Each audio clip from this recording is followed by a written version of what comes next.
vous êtes aussi nombreux. Décidément, la fanfiction déplace du monde. Donc, merci beaucoup d'être venus pour cette séance qui est la 4e séance du séminaire Mauvais goût, mauvais genre. Nous reprenons après la pause des vacances de Toussaint et nous reprenons sans interruption jusqu'aux vacances de Noël. Petit teaser, quand j'arriverai à convertir certains d'entre vous. La prochaine séance, c'est le 14 novembre.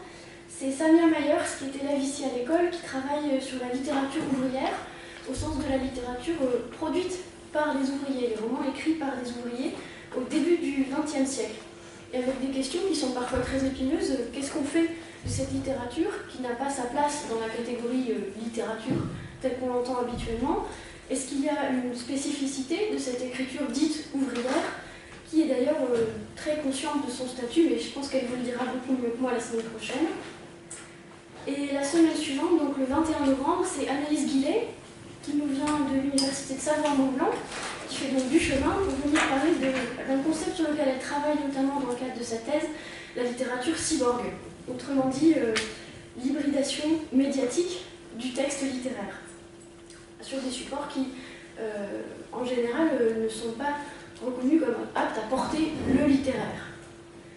Et j'en profite, il me reste une poignée de programmes pour ceux que ça intéresserait, mais je vous les fais passer.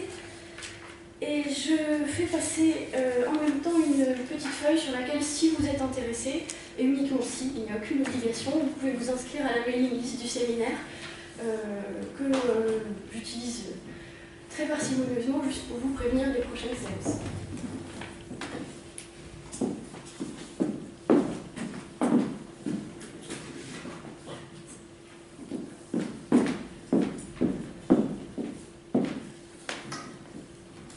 Et donc cette semaine, nous accueillons pour la première fois du séminaire une intervenante de la jeune génération, puisque donc Marion, tu es entrée à l'école en 2011, tu es récemment agrégée de lettres modernes, tu es doctorante actuellement à Paris 3 sous la direction de Sophie Rabault, et la formulation provisoire de ton sujet de thèse, c'est donc pouvoir du lecteur, de l'Oulipo à la littérature numérique. Tu travailles sur les questions d'intervention lectoriale, et depuis un moment, puisque ton travail de master avait pour cadre la fanfiction qui va nous occuper aujourd'hui.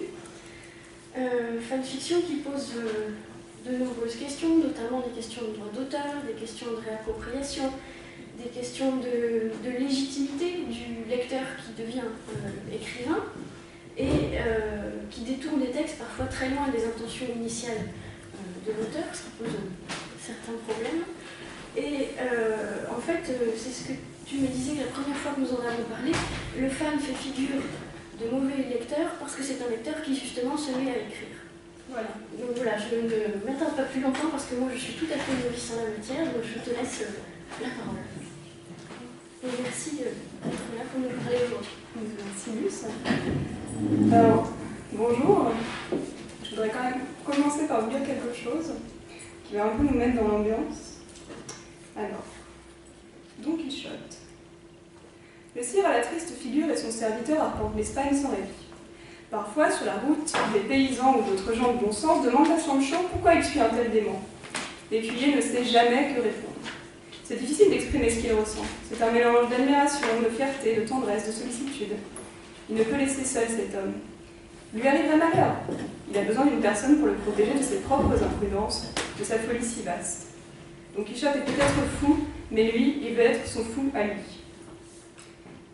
L'Odyssée. Il n'est jamais à la maison. Il est parti en voyage d'affaires il y a des années, il n'est jamais revenu. Bataille juridique, le marketing, les partenaires étrangers, des années sans aucune visite. J'essaye de l'appeler parfois, de composer son numéro professionnel, d'attendre la liaison vers Kyoto ou Hong Kong, où qu'il soit en ce moment, d'attendre qu'on me réponde qu'il est en réunion. Il ne rappelle jamais. Hamlet, orthographié H-A-M-L-E-2-T-E. Hamlet. Je fais les 100 pas comme une bête en cage, Horatio, enserré par mon rang et par mon sexe même, emprisonné avec une mère déloyale et le chien bâtard qu'ils appellent roi et que j'aborde, car il a, tel un ver, creusé sa place en place de mon père, revêtu les habits royaux, couché dans le lit de la reine et en toute chose a usurpé le rôle de mon défunt seigneur. Pourquoi l'ombre de mon père ne vient-elle pas directement à moi? Horatio. Ce n'est peut-être pas un affront, honorée princesse, car c'est une vue qu'on ne peut soutenir sans peur. Le fantôme du roi Amel cherche peut-être à vous épargner des souffrances. Orgueil et préjugés. Elisabeth ne pouvait se résoudre à être en colère ou même agacée. À la place, un sourire resplendissant se fit sur ses lèvres roses, tandis qu'elle tentait de rassembler rapidement ses affaires de cour. Pas de problème, fit William. J'essaierai de porter un soutien-gorge plus couvrant pour le dîner, je m'en voudrais de vous détourner de la conversation. La Bible. Saint-Pierre réfléchissait souvent à se mettre en grève, comme les séraphins qui avaient obtenu des horaires plus raisonnables, des pauses déjeuner et des RTT. Mais ils avaient deux avantages non négligeables sur lui. Ils étaient des milliers et avaient un répertoire de chansons populaires inépuisable. Lui était seul face au flux continu des mortels récemment décédés. Il essayait de se faire entendre, malgré la trentaine de collégiennes japonaises qui entouraient son bureau. Il détestait les accidents d'avion. Harry Potter. Draco leva les yeux au ciel et commanda une bière au beurre, avant de voir les 2 premières années, qui étaient vraisemblablement un pouf-souffle et un serpentard, en train de faire des messes basses en regardant vers sa direction. Il commence à me saouler les deux. Attends, qu'est-ce que tu... Mais avant qu'Harry ne peut répliquer, sic, Draco attrapa le brin par le col et plaqua ses lèvres contre les siennes. Le garçon à la cicatrice répondit au baiser avec surprise, mais non sans envie. Les deux se séparèrent pour reprendre leur souffle, souriant. Les Misérables. L'anneau unique émettait une lueur sous la chemise d'Enjolras, et Jean pouvait voir du sang sur son cou à l'endroit où la chaîne coupait la peau. Ça avait été un si lourd fardeau pour Enjolras, mais le courageux hobbit l'avait supporté jusque-là. Le fardeau allait bientôt disparaître, et bon débarras. Vous vous souvenez de Paris, monsieur Enjolras demanda Jean dans un murmure. Le printemps va bientôt arriver, les vergers seront en fleurs, et les oiseaux feront leur nid dans les statues de Notre-Dame. Enjolras tressaillit et ferma les yeux, tentant d'échapper à un mal invisible. Jean lui posa la main sur l'épaule et regarda la montagne. Ils étaient si proches, si près du but. Bienvenue au séminaire Mauvais Jour, aujourd'hui on parle de la fanfiction. Alors, les extraits que je viens de vous lire sont disponibles sur Archive of Our Own, qui est l'un des principaux sites généralistes d'archives de fanfiction, qui rassemble des milliers de textes donc, issus de fandoms différents. Un fandom étant l'activité fan autour d'un objet culturel en particulier. Donc là, on a vu des exemples de fandom des Misérables, de Don Quichotte, etc.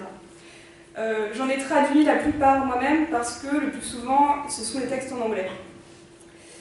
Alors, pour ceux qui ne sauraient pas ce que c'est la fanfiction, vous vous êtes sans doute rendu compte, ne serait-ce qu'avec ce que je viens de lire, qu'elle recouvre des réalités assez variées. Mais pour partir d'une définition commune, on va dire que la fanfiction est une pratique d'écriture qui existe depuis les années 60, d'abord dans des revues spécialisées, puis sur Internet. Et on va parler de fanfiction lorsqu'une personne qui apprécie donc beaucoup un objet culturel en particulier va reprendre des éléments à son compte pour écrire un texte qui met ensuite à la disposition d'autres fans, donc gratuitement, et dans un circuit de distribution qui n'est pas le circuit éditorial officiel. Ça, j'y reviendrai tout à l'heure. Mais d'abord, je voudrais quand même prendre 2 minutes pour vous expliquer plus précisément sur quoi je travaille, avec quels outils, ce qui est toujours utile à mon avis quand on s'intéresse justement à un objet qui va faire mauvais genre. Et donc, comme Luce l'a dit, je suis en thèse sous la direction de Sophie Rabot à Paris 3 sur la question de l'intervention du lecteur en littérature, papier et numérique. Et c'est un travail qui part du constat suivant, à savoir qu'à partir des années 60, justement, on a une sorte de tournant lectoral de la théorie, si on peut dire, hein, comme on parle de linguistic term, à un autre moment. Et il y a une large part des théoriciens qui vont se mettre à appeler de leur vœu une sorte de lecteur-créateur, ou co-créateur du sens dans les œuvres. Et parallèlement, en littérature, on a l'émergence d'œuvres qui vont se revendiquer comme des œuvres ouvertes, qui laissent la place à ce lecteur-là, que ce soit en France avec Oulipo, en Amérique du Sud avec les Alexis de Borges, ou aux États-Unis, on a le courant de la métafiction. Et à partir des années 90, on a aussi le développement de ce qu'on va appeler la littérature numérique, autour notamment du concept d'interactivité, qui a l'air de réaliser ces aspirations de la théorie, autour de l'intervention du lecteur. Et du coup, la question que je me pose, c'est de savoir si vraiment on a l'instauration d'une sorte de tradition d'intervention du lecteur, et sous quelle forme. Forme concrète, où on va modifier le texte, l'objet livre ou bien le code d'une œuvre numérique, Est-ce que c'est une transformation définitive, temporaire? Est-ce qu'on ne représente pas des lecteurs fictifs en train d'agir alors que nous, lecteurs réels, restons passifs, etc. Et il s'agit aussi d'interroger la part d'idéalisation au cœur de cette idée d'intervention, parce que est-ce que la théorie est vraiment réalisée, entre guillemets, par la pratique? Et si oui, est-ce qu'elle l'est plus par le papier, par le numérique? Est-ce que les choses se passent différemment ou non selon le format? Alors, évidemment, la question des fanfictions se pose dans ce cadre de manière particulièrement aiguë, parce que c'est l'un des cas limites où le lecteur va faire finalement le plus de choses, puisqu'il va réécrire les textes lus littéralement, et en même temps c'est aussi l'un des cas les plus massifs, à côté d'autres pratiques qui relèvent de la littérature numérique, mais qui sont beaucoup plus marginales. Là on le voit sur les chiffres, Archive of Our Own, donc qui est quand même un site parmi d'autres, on en est à quoi, plus de 2,5 millions de textes en ligne. C'est un site. Voilà. Et donc moi, dans mon travail, j'ai surtout été influencée d'une part par les études de réception, d'autre part par le courant d'analyse rhétorique des textes, qui est porté par Michel Charles, qui a été professeur ici il y a quelques années, qui va orienter la lecture vers une activité créatrice concrète du lecteur, qui serait appelé à réécrire le texte. Il y a des apports également, forcément, avec ce genre d'objet du côté des cultural studies américaines, notamment autour de Michel de Certeau, avec l'invention du quotidien. Ça, je le signale, c'est vraiment pour ceux qui voudraient un peu de biblio, mais c'est pas crucial.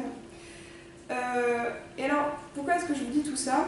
Déjà parce que je pense qu'il est utile de savoir d'où quelqu'un parle, quelles sont ses perspectives, mais surtout parce que la question des outils de recherche n'est pas inintéressante, comme je disais, quand on travaille sur un objet marginal. Alors pourquoi?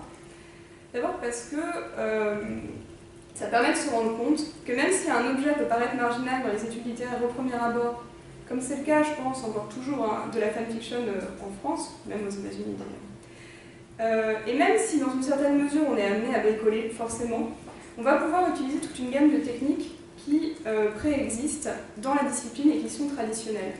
Donc moi, personnellement, j'ai choisi d'aborder les fanfictions à partir des catégories construites par la théorie littéraire. Et donc, même si mon objet d'étude peut être surprenant, dans une certaine mesure, on retombe aussi sur du connu. La deuxième chose, c'est que, évidemment, confronter ces concepts-là à un objet nouveau, dont en général on va s'empresser d'affirmer qu'il est nouveau pour justifier le fait qu'on travaille dessus, ça permet aussi de les questionner, voire de les déconstruire. Parce que par exemple, si on s'intéresse aux fanfictions, je l'ai dit, on est obligé de se demander si on doit, dans le cas des fans qui écrivent, parler d'auteurs, parler de lecteurs, parler de complètement autre chose, ou se demander ce qu'on va désigner exactement par texte, sachant qu'on a affaire à des réécritures qui peuvent être très liées à leur œuvre source, mais qui ont aussi une existence en ligne qui va considérablement enrichir leur textualité, ne serait-ce que parce qu'il y a un paratexte assez important qui offre beaucoup de possibilités nouvelles. Et ça, c'est une partie du travail qui est particulièrement intéressante, au sens où les objets qui choquent le plus nos habitudes de recherche sont peut-être aussi ceux qui vont nous permettre le plus efficacement prendre conscience de notre propre pratique. Alors, par différenciation, on apprend aussi des choses sur la littérature plus traditionnelle, sur la littérature consacrée, et sur notre manière d'approcher ce type de texte. C'est un peu de ça dont on va parler aujourd'hui. Mais en vous disant ça, finalement, je fais que répéter le credo du séminaire, à savoir qu'il peut être utile de réfléchir autrement. Et pourquoi est-ce que je vous raconte tout ça, à votre avis, à la place de juste vous donner ma définition des fanfictions, de réinsister dessus, et de vous parler des mauvaises lectures comme annoncé sur l'affiche? Alors, parce que, comme le dit Jean-Louis Janel dans un article très intéressant sur la question de la valeur littéraire, la valeur en littérature, c'est progressivement confondu avec la question de la définition même de la littérature. Ce qui fait qu'il est très difficile de parler en littéraire de ce qui est spontanément considéré comme de la paralittérature, comme pour c'est le cas pour la fanfiction. Donc, on est obligé de développer un discours de légitimation.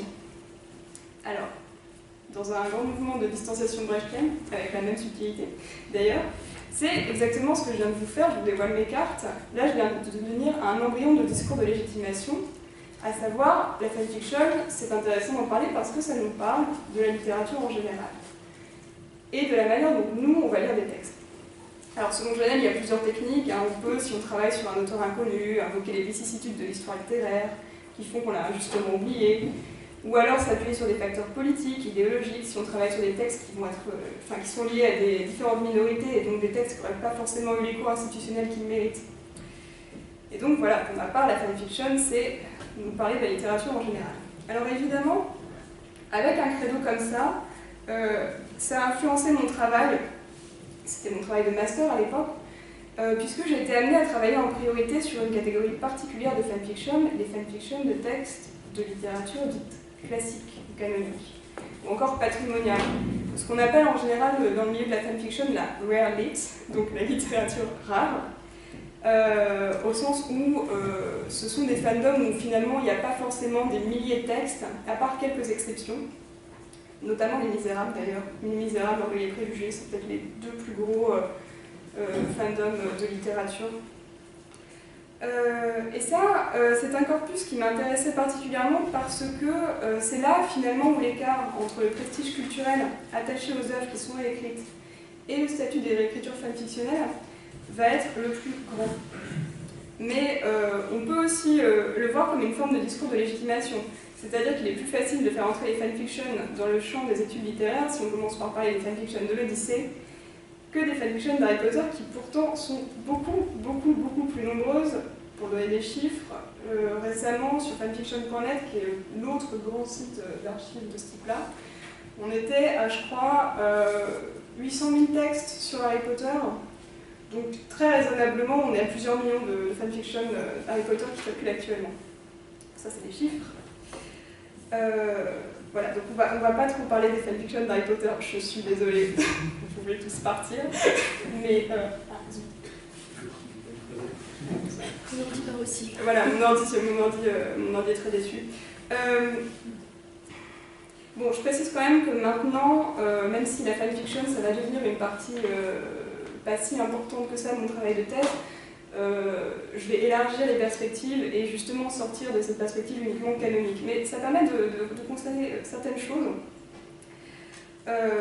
notamment autour de ces questions de lecture, puisque la lecture propre aux fans va contraster avec la lecture attendue, entre guillemets, des classiques. Et c'est à ce titre-là que le fan va pouvoir nous apparaître comme un mauvais lecteur.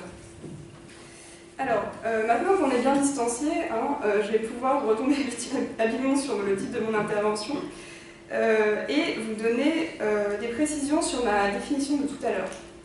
Parce que j'aimerais préciser quand même que pour moi, il faut avoir une définition assez stricte et assez restreinte de ce qu'on entend par fanfiction pour ne pas risquer de dériver vers d'autres catégories de littérature. Parce que, en fait, les gens me disent souvent « Ah, mais West Side Story, c'est une fanfiction de Roméo et Juliette. » Ou bien Orgueil et Préjugés et Zombies, c'est une fanfiction d'Orgueil et Préjugés. Je ne sais pas si vous connaissez Orgueil et Préjugés et Zombies. C'est assez autodescriptif au sens où c'est vraiment la reprise du texte de Jane Austen et on rajoute des zombies. C'est un roman qui est paru il y a quelques années, je pense 2005, quelque chose comme ça. Voilà. Ou bien encore Ulysses de Joyce, c'est une fanfiction de l'Odyssée. Alors, non. Tout ça, ce sont des réécritures éventuellement transmédiatique dans le cas de West Side Story, puisqu'on passe, c'est inspiré de Roméo et Juliette, on passe d'une pièce à une comédie musicale. Mais ce ne sont pas, pour moi, et puis pour d'ailleurs d'autres gens qui ont pu en parler, c'est essentiellement des Américains, on n'est pas très très nombreux en France, ce ne sont pas des fanfictions. Parce qu'une fanfiction, c'est un type particulier de réécriture. C'est-à-dire que donc, les fans reprennent des personnages, des univers fictionnels qui vont préexister pour en donner leur propre version, et qui peuvent être très éloignés de l'original. Mais ce sont des réécritures non officielles. Elles sont diffusées gratuitement, elles ne sont pas commercialisées. Alors, de toute façon, pour la plupart, ce serait illégal du point de vue de la propriété intellectuelle. Ça pose d'énormes problèmes, c'est une pratique qui, pour l'instant, est essentiellement tolérée, en fait. Et ces fanfictions, elles vont exister dans un réseau d'autres fanfictions, donc aujourd'hui en ligne, où elles peuvent être lues, commentées, imitées, voire même modifiées par les autres fans. Et en fait, à partir du moment où une fanfiction va s'officialiser, comme ça a été le cas, alors exemplairement, on cite toujours 50 Shades of Grey, donc 50 nuances de Grey, qui à l'origine était une fanfiction de la série Twilight, qui a ensuite été publiée. Donc qu'est-ce qui se passe quand on veut publier ce type de fanfiction, parce que Twilight c'est sous propriété intellectuelle, on a modifié tout ce qui pouvait éventuellement renvoyer à la série. Donc on a changé tous les noms des personnages, on a modifié certains éléments. Après, le texte était suffisamment loin. Bon, c'est pas très grave, je le remettrai quand j'en aurai besoin. On était suffisamment loin déjà de Twilight pour que ce soit pas très difficile finalement de rendre ce texte-là indépendant. Et donc, à partir du moment où on l'a publié par un éditeur, où la personne qui l'a écrite n'est plus sous un pseudonyme, comme c'est le cas généralement quand les fans publient en ligne, mais donc a son nom propre sur la couverture, et touche de l'argent justement pour les ventes de ce livre, je pense qu'on peut considérer que le texte n'est plus vraiment une fanfiction. Alors, c'est un peu compliqué parce que du coup, ça veut dire que c'est une catégorie, disons une sous-catégorie, qui va se définir avant tout par son mode de diffusion et par ses conditions concrètes d'existence, donc en ligne, dans une communauté fan. Et par son statut si on veut, de produit dérivé. Et la conséquence de ça, et ce qui m'a intéressé personnellement, c'est que le fan qui écrit ne se définira jamais, et la société en général ne le reconnaîtra jamais, comme un auteur au sens strict, mais plutôt comme un lecteur qui écrit. Pourquoi ? Parce que de nos jours, et en fait depuis que la fonction auteur existe en tant que telle, c'est-à-dire plus ou moins depuis la Révolution, c'est l'auteur qui est responsable de son œuvre. C'est un créateur original, il peut vendre son œuvre, il touche les droits d'auteur donc, et il sera publiquement reconnu comme la personne à qui appartient un univers fictionnel. Le fan, non. Le fan emprunte aux auteurs certains éléments. D'ailleurs, c'est très net quand on regarde les textes, parce que très souvent, ce qu'on trouve au début d'une fanfiction, c'est ce qu'ils appellent un disclaimer, où le fan dit, voilà, les éléments de ce texte appartiennent à tel auteur, tel auteur, tel auteur, j'ai emprunté à tel auteur, je ne suis pas cet auteur, et je ne touche pas d'argent. Et parfois, on ajoute, ne me poursuivez pas en justice, ce qui donne à peu près l'ambiance. Donc il emprunte aux auteurs certains éléments, et il serait plutôt perçu actuellement comme un plagiaire, ou au moins comme un braconnier. Ça, c'est ce que dit Michel de Certeau. C'est-à-dire qu'il va chasser en terre octoriale, si on veut. Il va emprunter des éléments de manière assez clandestine. Et ça met évidemment dans une position sociale difficile, parce que, comme je le disais, il va flirter avec la légalité. Au point qu'il est possible de dire que le fan, même s'il écrit et même si au sens strict il va créer des choses, incarne quand même, du point de vue du discours littéraire, un type de mauvais lecteur.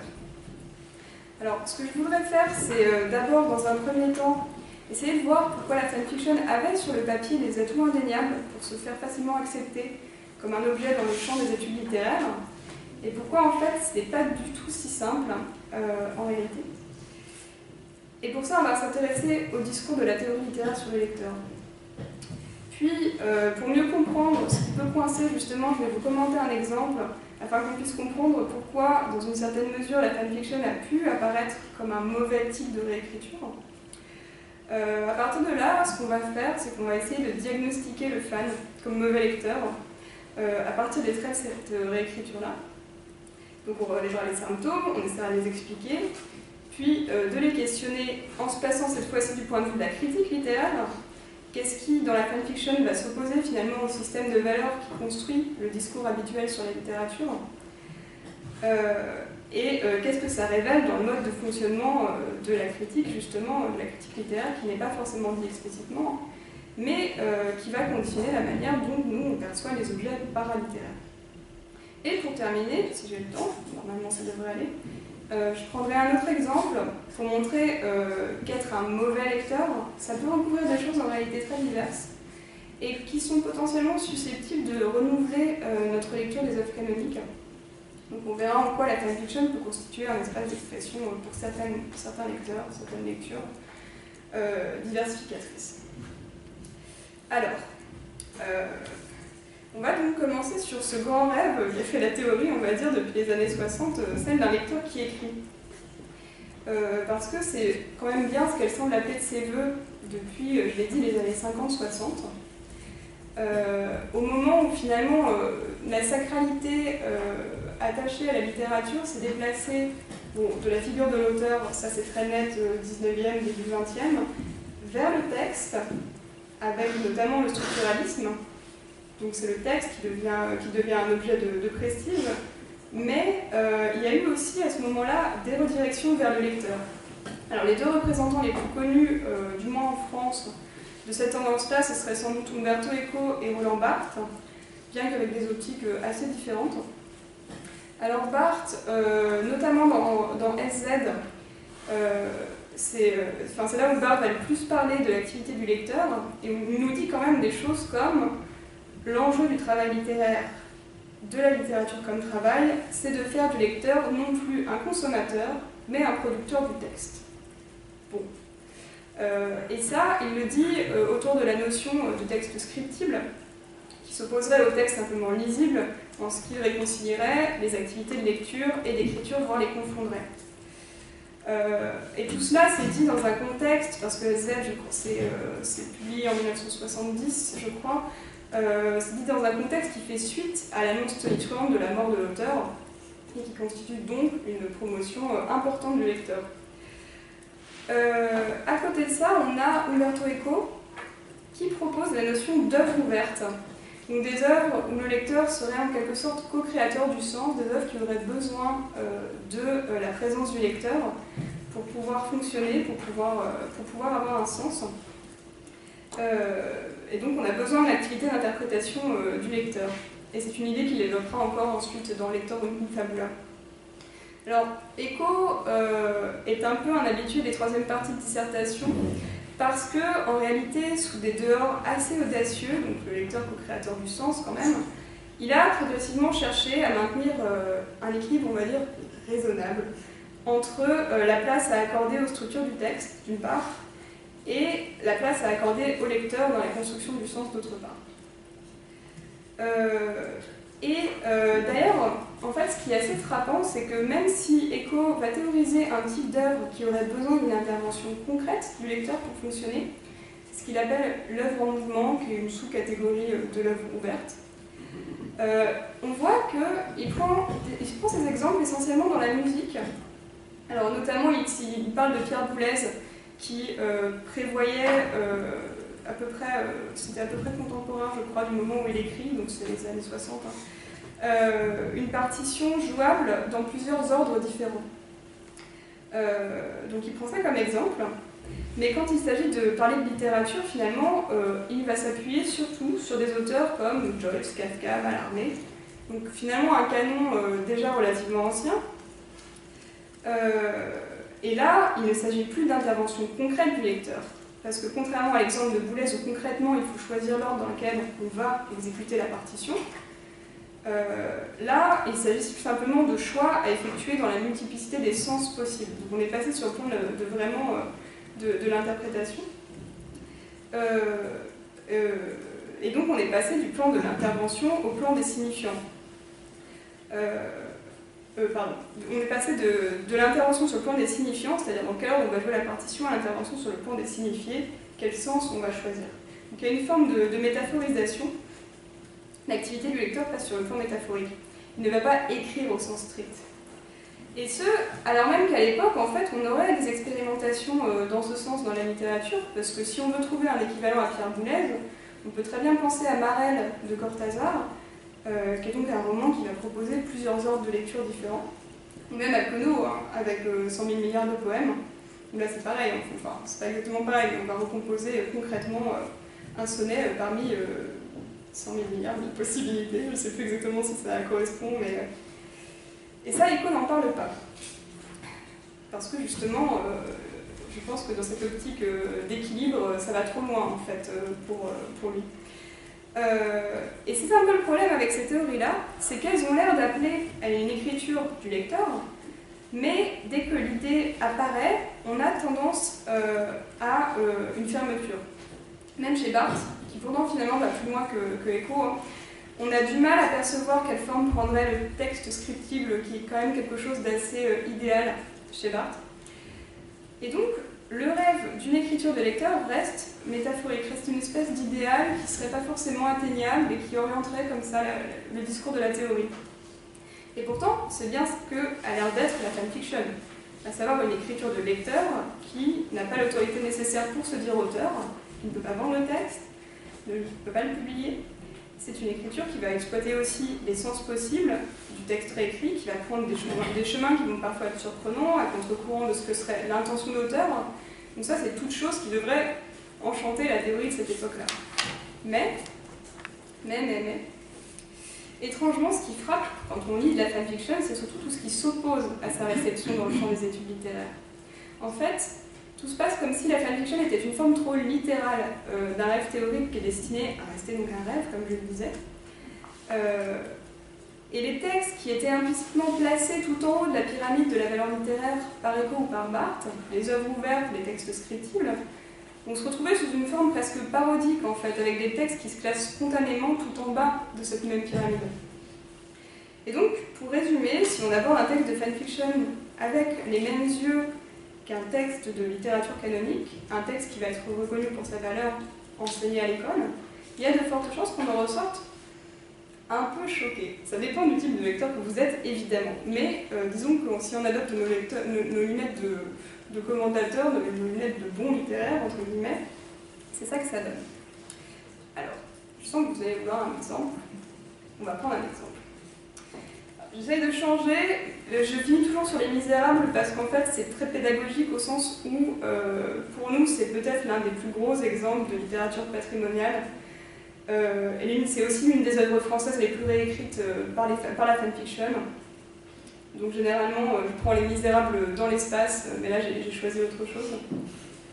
Alors.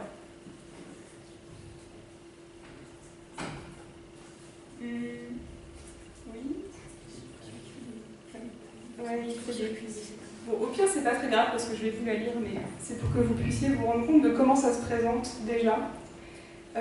Pour ceux qui n'en auraient jamais lu, ou en tout cas qui n'auraient pas lu sur ce site, qui est quand même très bien fait, parce que vous voyez, on va avoir tout un système de classification en paratexte qui nous donne énormément d'informations, qui nous dit notamment on est dans le fandom des Misérables, on a tel personnage présent, on a telle relation aussi présente, tel thème ici, avec donc les tags qui nous précisent de manière parfois assez créative de quoi il va être question, la langue, et les statistiques type le nombre de mots qui, mine de rien, est très important en fait dans le milieu de la fanfiction parce que le nombre de mots, ça définit certaines formes. Il y a certaines formes propres à la fanfiction qui doivent faire par exemple exactement, alors c'est devenu plus souple, mais c'est normalement exactement 100 mots. Les textes de 100 mots s'appellent un drabble, j'ai jamais su comment on prononçait, excusez-moi, c'est écrit D-R-A-B-D-L-E. Bref, et donc la syntaxe des choses, qui est donc une fanfiction des Misérables. Alors, je vous mets le début. Donc, le café de l'ABC appartenait techniquement à Enjolras, mais c'était le bébé de Courfeyrac. Il s'était battu, avait versé sang et larmes au téléphone avec Combeferre à 3h du matin, de manière répétée, pour lui. Il réalisait que ces agissements étaient légèrement excessifs, considérant le fait qu'il ne s'agissait que d'un café, mais pour être franc, il s'en fichait. Depuis le premier jour où il avait traîné le chevalet en ardoise sur le trottoir et y avait écrit « Ceci n'est pas un Starbucks à la craie », le café était à lui de toutes les manières qui importaient. Et puis, si Enjolras et Combeferre ne trouvaient pas la blague marrante, c'est qu'il ne méritait pas ce café de toute manière. Et puis, il n'était probablement pas le temps de s'en occuper. Il n'avait pas très bien ce mot. Il n'avait probablement pas le temps de s'en occuper. Combeferre était à mi-parcours d'un doctorat dans une quelconque branche infernale des sciences socio-économiques ou d'histoire, ou de quoi que ce soit dont il parlait lorsque Courfeyrac n'écoutait pas. Il aurait pu faire n'importe quoi, mais il voulait enseigner. Enjolras, lui, n'avait pas changé depuis le jour où Courfeyrac l'avait rencontré à leur premier cours de politique à l'université. Il était à la fois incroyablement doux et cruel, entêté à l'excès. Il voulait sauver le monde. Et franchement, Courfeyrac ne doutait pas qu'un jour il y arrive. Le café avait été, au début, le quartier général des idées politiques d'Enjolras, et toujours, en partie, son bureau. Il n'avait juste pas le temps, de s'occuper s'occuper de l'endroit. Je saute un peu. Il ne fallut que 6 mois à Courfeyrac pour finalement admettre qu'il avait besoin d'aide et engager Cosette. C'était possiblement la meilleure décision qu'il ait jamais prise. Cosette était en seconde année de lettres, mais Courfeyrac était certain qu'elle était en fait une sorte d'ange. Alors, si je saute un petit peu, on réalise très vite qu'il va être question, comme annoncé d'ailleurs par les balises d'archives, d'une histoire d'amour entre donc, Courfeyrac et Jehan Prouvaire. Donc, ce sont 2 personnages, pour ceux qui n'ont pas lu Les Misérables, qui font partie des Amis de l'ABC, donc le groupe des révolutionnaires, qui intéressent particulièrement les fans, beaucoup plus par exemple que Cosette et Marius, qui apparemment sont pas très populaires. Donc ça faisait maintenant 3 jours que Courfeyrac observait le garçon assis dans le coin du café et il commençait à se trouver lui-même un peu flippant. Bon, bref. Je ne vais pas plus loin, de toute façon là vous avez un peu la suite si vous voulez prendre une pause et continuer à lire. Mais on peut dire tout de suite plusieurs choses. Donc, on se rend d'abord très vite compte qu'il s'agit d'une traduction c'est annoncé, qui est réalisée à partir de The Syntax of Things, donc, d'un autre fan qui s'appelle Witherings, qui malheureusement, l'original a été supprimé en fait, ou du moins j'ai pas pu en retrouver la trace. Ce qu'on retrouve en fait en cherchant, ce sont des illustrations pour cette fanfiction qui ont été dessinées par d'autres fans, ça c'est sur Tumblr, mais on ne retrouve pas le texte anglais. Donc on n'a plus que la version française. Alors on va essayer de voir un peu ce qui change, et beaucoup de choses changent, je pense que vous vous rendez compte, même si vous n'avez pas lu Les Misérables. Alors je précise que c'est ce qu'on appelle dans le milieu de la fanfiction un alternate universe, donc un univers alternatif, on peut dire plutôt un univers parallèle. Et ici c'est un univers parallèle complètement référencé dans la galaxie des multivers exploités par la fanfiction, puisque c'est un univers coffee shop, donc un café, tenu par les personnages. Alors, pour une raison qui m'est inconnue, c'est un phénomène traditionnel d'écriture dans les fanfictions. Il y en a plein. Dans à peu près tous les gros fandoms, vous retrouvez des personnages transposés dans un café à l'époque moderne. Ça existe depuis environ 15 ans, hein, ce trope-là, donc c'est assez ancien. Donc, voilà pour le premier déplacement, ce qui implique forcément modernisation. On n'est plus au 19e siècle, assez clairement. Et ce changement d'époque va avoir aussi des conséquences sur la langue utilisée. Parce qu'il est assez clair que même s'il s'agit d'une traduction, que l'on n'est pas dans un pastiche de Hugo, en fait, mais bien dans quelque chose de beaucoup plus moderne. Et d'ailleurs, cette histoire de traduction est aussi peut-être la première chose qui serait susceptible de nous choquer, ou en tout cas de nous dépayser, parce qu'on ne s'attendrait pas forcément à lire une réécriture des Misérables en traduction. Et d'ailleurs, on le sent dans le texte, il y a certaines zones de flottement, on sent un peu l'anglais. Donc il y a quand même déjà cette mise à distance-là, qui est, je pense, peut-être la plus évidente. Et on peut dire aussi que pour une réécriture, le texte ne rend pas particulièrement hommage au style d'Hugo qu'on a pourtant l'habitude d'exalter, ou de détester, mais quand même. C'est même pire que ça parce qu'on sent une distance, donc je l'ai dit, par rapport au texte anglais. Et j'en profite pour le dire, d'ailleurs, tout à l'heure je vous ai traduit pas mal d'extraits, la plupart des classiques, y compris les classiques français, d'ailleurs la plupart des fanfictions, vont être écrites en anglais. Parce que, y compris si ce n'est pas la langue maternelle du fan, ce qui donne lieu d'ailleurs à un type d'écriture particulier, parce qu'on est dans une sorte de lingua franca en anglais, où on est sur du coup des choses qui ne sont pas du tout tournées vers un style particulier. On va être sur une écriture assez blanche, assez neutre en anglais. Ceci parce que le fan qui écrit visera le plus souvent à avoir la plus large diffusion possible, et donc l'anglais est forcément une obligation de ce point de vue-là. Et la question du style donc, va se poser de manière beaucoup plus lointaine que dans les littératures nationales publiées. Alors, un autre déplacement a priori problématique, pour ce qu'on attendrait d'une réécriture des Misérables, où est l'intrigue? Parce que, quand même, quand Joyce va réécrire l'Odyssée, il change énormément de choses, mais il garde, grosso modo, même si souvent c'est métaphorisé, hein, les principales étapes du périple d'Ulysse.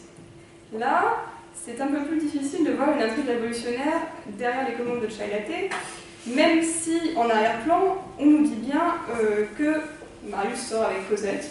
Je le dis comme ça parce que c'est à peu près dit comme ça. Mais ça a l'air quand même beaucoup plus serein que chez Hugo. Et d'autre part, autre problème, tout le monde est vivant. Ce qui n'est pas du tout le cas à la fin des Misérables. Et donc, tout se passe comme si on avait effacé le roman pour n'en garder que certains personnages, déjà, avec leurs traits de caractère, qui sont par ailleurs rendus moins spécifiques par le déplacement spatio-temporel, parce que, qu'est-ce qu'on peut dire d'Enjolras, par exemple, qui est l'incarnation du révolutionnaire chez Hugo, quand on l'arrache à son contexte historique? Évidemment, là, on nous dit il est engagé politiquement. Voilà, donc la question, c'est comment on transpose après ces personnages-là. Encore une autre transformation. Ici, ce sont Courfeyrac et Jean Prouvaire qui vont faire office de personnages principaux, alors qu'ils sont plutôt secondaires chez Hugo. Et que, à tout prendre, on s'intéresserait donc plus à Cosette et Marius qui, là, sont vraiment en arrière-plan. Autre chose, si on regarde le décompte des mots du texte dont j'ai parlé tout à l'heure, alors c'est un peu plus haut. Voilà. Je crois qu'on est à... C'est ça, donc on est à un peu plus de 7500 mots. C'est très loin des 1700 pages des Misérables en poche, au point qu'on peut considérer qu'on n'est plus du tout dans le même type de forme narrative. Cette fanfiction-là, on ne peut pas la classer comme un roman. On peut éventuellement la classer comme une nouvelle, mais ça reste assez problématique de ce point de vue-là. On ne sait pas tellement quoi en faire, du point de vue des formes du récit. Alors du point de vue thématique, maintenant, on s'en rend assez vite compte, le sujet du texte va tenir essentiellement aux relations amoureuses entre les différents personnages. Comme nous l'annoncent les balises, ici, donc Jean Prouvaire Courfeyrac, avec donc, la barre de slash qui, canoniquement, est utilisée pour justement exprimer les relations entre personnages. Amoureuse ou sexuelle, il y a une grande partie de la production fanfictionnelle qui en fait sont des textes pornographiques, enfin, érotiques ou pornographiques.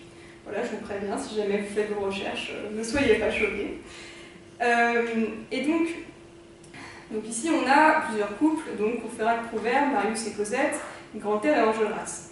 Alors je sais ce que vous allez me dire, ça n'a aucune logique, c'est évident que c'est avec Combeferre que Courfeyrac devrait sortir si on suit le texte.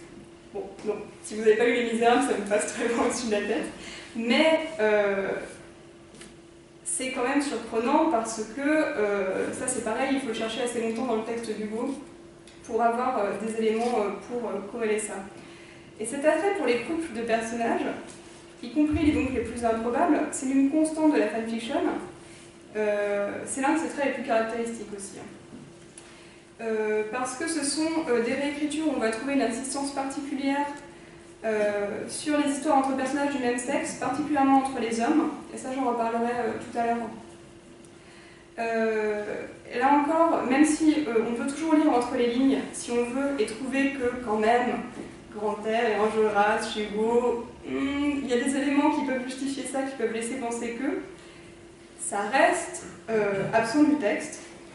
Et finalement, le couple canonique, entre guillemets, Cosette et Marius, est très peu présent. Et donc, pour le dire avec un vocabulaire médical, puisque c'est ce que fait la critique, hein, globalement, quand elle parle de ce type de lecteur, après on analysera justement la place de ce discours médical tout à l'heure, on peut dire que les femmes tendent à souffrir du syndrome d'Emma, du nom du personnage de Jane Austen, parce que dans Emma, donc l'héroïne, va passer peu ou prou tout le roman à imaginer les personnes de son entourage comme des couples potentiels et à faire tout ce qu'elle peut pour encourager des relations décentes imaginaires, hein, et entraîner des mariages. Et donc dès qu'elle s'est fixée sur l'idée d'un couple, elle va analyser tous les détails de leur interaction dans une perspective amoureuse, et pour elle tout fait sens. Et alors que, au final, elle ne tombe jamais juste, c'est-à-dire qu'elle imagine toujours que les gens sont amoureux, c'est pas du tout le cas. Ce qui ça serait le point de vue finalement qu'on aurait tendance à porter sur le fan. Et donc, sans aller jusqu'à dire que d'ailleurs les fans favorisent systématiquement des couples qui n'ont aucune existence canonique, hein, on peut quand même comparer leur mode de lecture à ce que fait Emma. Parce qu'on se fixe au préalable sur un couple qu'on souhaiterait voir exister. Alors, le terme utilisé dans le milieu, c'est shipper tel personnage et tel personnage, parce que c'est un milieu où on utilise énormément d'anglicisme, hein, même dans les textes en français. Et donc on va interpréter dans le texte de départ tous les signes qui iraient dans ce sens. C'est-à-dire, c'est ça qui donne lieu par exemple à un grand nombre de fanfictions où Grantaire et Enjolras vont se faire des déclarations d'amour au moment de mourir sur les barricades, qui est une scène qui existe, hein, et parce que chez Hugo c'est déjà un moment émouvant où les personnages vont se rapprocher. Cependant ici quand même pour Courfeyrac et Prouvaire, la matière est plus maigre hein, dans le roman, on a plus de mal à le justifier a priori, et ça peut nous paraître donc complètement arbitraire vis-à-vis de l'hypotexte. Alors pourquoi ces transformations vont-elles dans une certaine mesure nous poser problème? Et quand je dis nous, je veux dire en réalité au lecteur institutionnel entre guillemets. Qu'est-ce qui va faire que le fan va nous apparaître comme un mauvais lecteur? Alors, premier symptôme, le problème de transformation. Fan. Donc, c'est à peu près ce dont je viens de parler. Pour résumer, ici, on a une réécriture qui va quand même transformer à la fois le rapport à la langue, la forme, le cadre spatio-temporel, les thèmes et, dans une certaine mesure, les personnages. Ça fait quand même beaucoup pour un texte qui s'inscrit sous la balise Les Misérables. Et d'un autre côté, si on lit cette fanfiction sans connaître Les Misérables, d'une part, on perdrait sans doute la plus grande partie de l'intérêt, et d'autre part, on aurait parfois du mal à suivre. Ce qui signifie, et c'est un phénomène très intéressant, que la fanfiction doit s'adresser à un lecteur précis, un lecteur qui va connaître l'œuvre réécrite, et parfois même un lecteur spécialisé qui va être capable de se souvenir de détails ou de passages très précis. Et en même temps, à ce lecteur-là, elle va proposer quelque chose qui diverge énormément de l'œuvre qu'il connaît, et qui va obéir à des codes tout à fait différents. Donc en somme, la fanfiction s'adresse avant tout à un lecteur fan. Ce qui veut dire qu'il y a bien entendu des codes de lecture qui vont être propres à la fanfiction, et en premier lieu tout un vocabulaire spécialisé, donc on s'en est rendu compte, hein, je vous ai un peu donné certains termes, et aussi un horizon d'attente. Et cet horizon d'attente-là va contraster très nettement avec celui que nous avons tendance à adopter quand nous lisons de la littérature classique. On ne va pas se mentir, c'est assez rare à l'heure actuelle d'ouvrir le roman de Hugo sans avoir idée de son statut de classique. Et en fait, le type de lecture induit par une fanfiction va contraster justement avec une forme de lecture scolaire qui s'élabore autour des textes du canon littéraire, autour des classiques, et qui est une lecture essentiellement d'admiration. Et c'est tout le sens que peuvent prendre des activités scolaires, donc comme le commentaire de texte, parce qu'il va s'agir toujours de montrer que le texte a des spécificités qui le rendent remarquable, et bien souvent ce sont des spécificités qu'on relève au plus près de la langue du texte, avec une très forte valorisation du style. Mine de rien, ce type de rapport au texte, donc on apprend en partie à l'école, via l'institution scolaire, va très mal supporter les transformations assez radicales qu'apporte la fanfiction. Donc évidemment, je vous ai dit, là je prends un exemple quand même assez extrême parce que c'est un déplacement de l'univers, j'aurais pu vous prendre Les Misérables dans l'espace façon Star Trek. Il y a des choses qui sont beaucoup moins surprenantes, qui sont plus proches des textes réécrits, mais ça permet quand même de montrer qu'il y a une tendance générale à modifier beaucoup de choses. Et c'est pour ça qu'on va se choquer face à ce type de texte, parce que quelque part il est difficile de se dire qu'on a fait ça à Victor Hugo. D'ailleurs, il y a certains auteurs qui archivent leur texte avec une balise qui dit « Sorry Victor Hugo », ce qui montre bien quand même qu'il y a une conscience de la transgression. Et de manière générale, c'est pas par hasard si on parle de monument de la littérature. Un monument, on va le visiter, on va pas vraiment refaire la décoration normalement. En cela, le fan serait donc un mauvais lecteur au sens de dernier de la classe, si on veut, parce que la manière dont il est réécrit tendrait à montrer qu'il n'a pas, avec des énormes guillemets, compris la valeur littéraire du texte classique qu'il va réécrire. Et pourtant, on est bien face à un texte qui, comme dirait Barthes, a suscité une écriture chez le lecteur. Alors, quelle serait la logique de lecture finalement derrière ces transformations? Ce qui nous amène au deuxième symptôme du mauvais lecteur, ce serait un problème de lecture émotionnelle. Parce qu'en réalité, si on sort d'un système de valeurs assez rigide qui est celui du discours de célébration des œuvres classiques, il n'y a rien qui permet d'affirmer que le fan n'a pas compris le texte. Au contraire, on a un grand nombre de textes fans qui vont témoigner d'une connaissance très fine de l'œuvre, même si souvent, ce qui est intéressant de voir, c'est que c'est une connaissance très sélective. Parce qu'on va s'attacher finalement aux informations qui concernent certains événements, certains personnages et moins à d'autres. Mais finalement, comme toute forme de connaissance du texte, hein, si je commente un texte, c'est pareil, je vais m'attacher plus à certains éléments qu'à d'autres et je vais hiérarchiser. Donc c'est juste une hiérarchie différente. Mais ce qui pose problème surtout, c'est que les fans vont s'attacher, dans leur lecture comme dans leur réécriture, à des données fictionnelles qui sont, à l'heure actuelle, peu valorisées par le discours critique, et en premier lieu des personnages.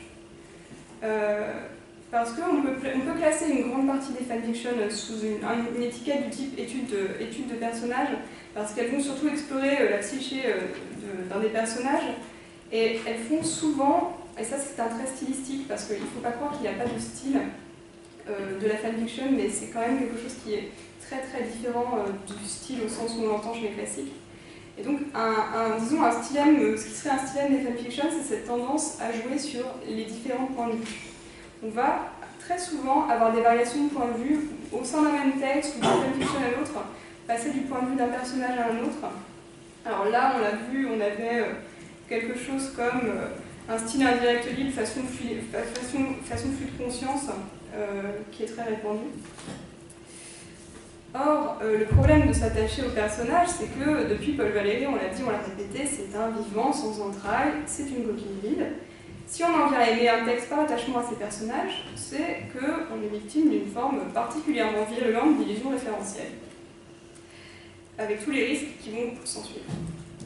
Et là, on devient un mauvais lecteur, non pas tant du point de vue de l'école, que du point de vue du discours théorique sur la littérature, qui est un type de discours donc issu de l'université et qui participe aussi à sa manière à la légitimation des textes. On devient un lecteur donc qui pratique une lecture d'immersion, avec tout ce qu'elle implique d'engagement émotionnel et de prise de parti. Et s'intéresser au sort des personnages comme le font les fans, s'intéresser au rebondissement de l'intrigue, c'est s'intéresser quasiment au sens classique, c'est-à-dire qu'on va se passionner. Et à ce moment-là, les épouvantails qui risquent d'apparaître dans la tradition de ce discours, alors ce sont ceux évidemment de Don Quichotte et de Madame Bovary, qui sont des figures de mauvais lecteurs, et qui sont des figures de mauvais lecteurs extrêmement puissantes dans l'imaginaire collectif, parce qu'elles peuvent être analysées comme des mises en garde données par la littérature contre elle-même, ou du moins contre un certain type de littérature. Et plus précisément, on les présente souvent comme des mises en garde contre la littérature immersive, qui est perçue comme de la sous-littérature, de la non-littérature. C'est le cas des romans de chevalerie de Don Quichotte ou des romans sentimentaux que peut lire Emma Bovary. Ce qui me rappelle d'ailleurs que mon complexe d'Emma est pertinent à plus d'un titre pour parler des fans. Et alors cette mauvaise littérature immersive, elle est utilisée comme repoussoir, donc par des romans qui vont se définir plus ou moins par contraste avec elle. Et ces figures de mauvais lecteurs-là ont eu une grande fortune critique. Et ce depuis longtemps, ne serait-ce que parce que culturellement, il y a quand même une longue tradition de méfiance envers les illusions de la fiction. Mais plus récemment, cette tradition-là a pu être remplacée, ou du moins c'est superposé en fait, avec une idée qui nous vient, je pense, du structuralisme, et dont ont hérité les théoriciens de la postmodernité, à savoir que le texte vaut, en tant qu'il est texte, en tant qu'il est un tissu de langage, dont il convient d'étudier le fonctionnement. Et cette idée-là, en fait, s'appuie sur une valorisation très forte du signifiant sur le signifié, du mot sur la chose, pour le dire en très très gros. Et ça a eu pour conséquence une valorisation par la critique universitaire et par le discours théorique des œuvres qui attiraient en fait l'attention sur la nature fictionnelle, sur leur arbitraire, sur la matérialité textuelle. Et donc ce sont des œuvres de la distanciation qui vont forcer le lecteur à s'extraire de la fiction, à s'en arracher. L'exemple le plus typique qu'on peut donner de ça, ce serait peut-être Si par les nuits d'hiver un voyageur d'Italo Calvino, où on a sans cesse de nouveaux débuts de romans. On lit, on commence à s'installer dans une histoire et aussitôt ça s'arrête. et donc on arrache le lecteur à sa construction mentale de l'univers fictionnel au bout de quelques pages. Donc ça, c'est une lecture qui va jouer justement contre la lecture d'immersion. Et on pourrait donner encore pas mal d'autres exemples. Et alors évidemment, par rapport au lecteur idéal qui va être programmé par ces œuvres-là, un lecteur donc lucide, si on veut, même si les distanciations, en fait, c'est plus compliqué que ça. Hein. Souvent, c'est très ludique, ça peut être à double tranchant. Mais le fan peut rapidement faire figure de mauvais lecteur parce que lui, si il ou elle écrit, c'est souvent par attachement à des personnages auxquels il a cru et qu'il sait l'approprier. Et donc, croire aux personnages demande quand même une certaine forme d'immersion. Hein. Et du coup, l'un des critères d'appréciation des fanfictions pour lesquels les fans ont créé un vocable, c'est la question du in character ou du out of character. Donc, est-ce que le personnage se ressemble ou est-ce qu'il ne se ressemble pas? Quand je dis ressembler, ça veut dire est-ce qu'on est fidèle à une forme d'esprit du personnage? Est-ce qu'on est fidèle à une lecture commune qu'on va faire de la psyché du personnage? Est-ce qu'il se comporte comme on s'attendrait à ce qu'il se comporte ou pas? Parce que bon, tout est permis à un endroit dans une fanfiction, mais si on s'attache au retour que peuvent donner les fans sur une histoire, on a une section commentaires, hein, et une critique qu'on peut trouver, c'est de dire mais là ton personnage il est complètement out of character, il n'est pas crédible par rapport à ce qu'on sait par ailleurs du personnage. Et pour pouvoir dire de ce genre de choses, je le disais, ça présuppose qu'on s'appuie sur une forme d'analyse de la psychologie des personnages, de leur personnalité. Ce qui est quelque chose qu'on a banni depuis longtemps de la critique universitaire. Et c'est une analyse psychologique, comme toute analyse psychologique, elle a évidemment une part de subjectivité très forte, mais on constate quand même qu'il y a, je disais, une forme de lecture collective des personnages qui va pouvoir dominer un fandom. Par exemple, dans le fandom des Misérables, il y a quand même un consensus plus ou moins large. On constate, si on lit plusieurs histoires et si on lit aussi les débats qui entourent les histoires qui peuvent avoir lieu, alors soit dans la section commentaires, soit sur les forums des sites, il y a un genre de consensus pour considérer que Grantaire, donc, encore un des amis de l'ABC, qui est le personnage alcoolique du groupe, on le considère comme certes un cynique, mais qui dissimule une grande sensibilité, et il semblerait qu'il est un physique quand même beaucoup plus avantageux dans les fanfictions qu'il n'a chez Hugo, où il est quand même censé être particulièrement laid. Ce qui évidemment arrange bien les affaires des fans, puisque on trouve énormément de romances entre les personnages de Grantaire et d'Enjolras. Et donc on voit bien le problème ici, c'est que le personnage non seulement est traité comme un être vivant, mais qu'il est réapproprié par la communauté fan, qui ne va pas suivre à la lettre les instructions de l'auteur ou les instructions du texte, hein, peu importe ce qu'on prend comme point de référence. Et ce type d'attitude, semblerait-il, est quand même assez transgressive vis-à-vis du rapport que nous serions censés entretenir à la fiction, du moins à l'heure actuelle. Alors évidemment, là je décris des tendances générales, hein, parce que je fais un peu l'histoire des idées, on va dire, mais ça peut expliquer pourquoi les universitaires, du moins en France, ne se sont pas forcément jetés sur la fanfiction pour en faire un objet d'étude littéraire. Après, je ne dis pas que ce type d'attitude est forcément tout à fait absent de la critique universitaire, hein, parce que par exemple, si on regarde ce que fait Jacques Dubois autour de la critique amoureuse, là, on a quelqu'un qui va revendiquer son engagement vis-à-vis des personnages d'un texte. Par exemple, quand il étudie Albertine dans La recherche du temps perdu, il nous dit plus ou moins « je suis amoureux du personnage » et ça, c'est une méthodologie. Voilà, je n'entre pas dans les détails, mais tout ça pour dire que c'est pas complètement uniforme non plus, mais la tendance majeure reste quand même de ne pas avoir une approche psychologique des personnages, de ne pas les considérer comme des équivalents d'êtres vivants. Et il est donc le temps de poser notre diagnostic de quelle maladie de la lecture souffre donc le fan.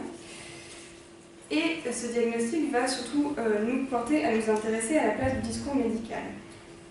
Et pour ce faire, je voudrais revenir à mes deux figures de mauvais lecteurs, donc Don Quichotte et Madame Bovary, pour remarquer qu'ils ont tous les deux donné lieu à des néologismes, qui sont aussi des noms de syndromes. Parce qu'on va parler de quixotisme, on va parler de bovarisme. Le seul autre exemple qui me viendrait là, ce serait le donjuanisme. Et là encore, on est dans la stigmatisation d'un comportement qui va être hors norme. On est dans le pathologique.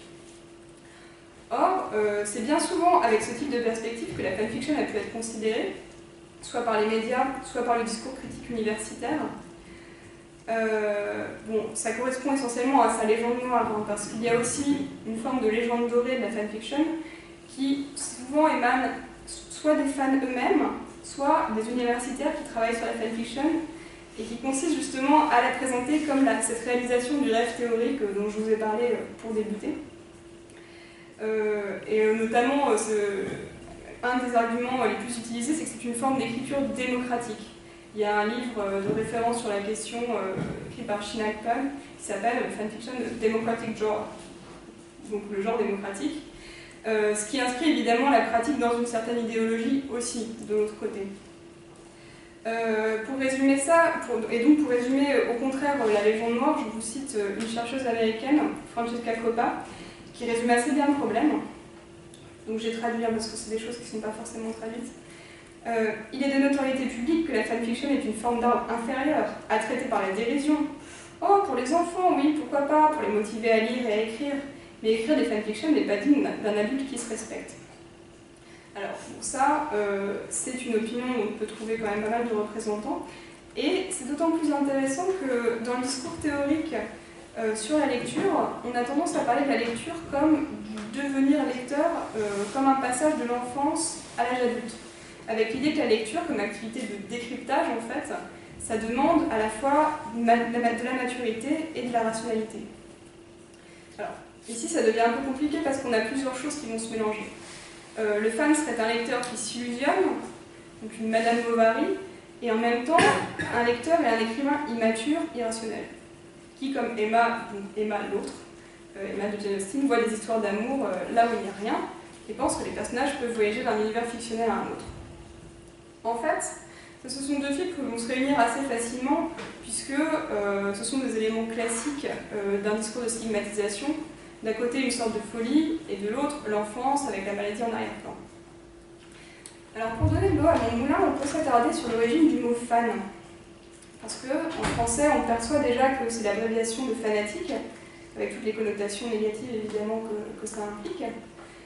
Et en anglais, c'est un mot donc, qui date du 19e siècle et qui servait apparemment à stigmatiser les spectatrices qui venaient à la comédie pour admirer certains acteurs en particulier.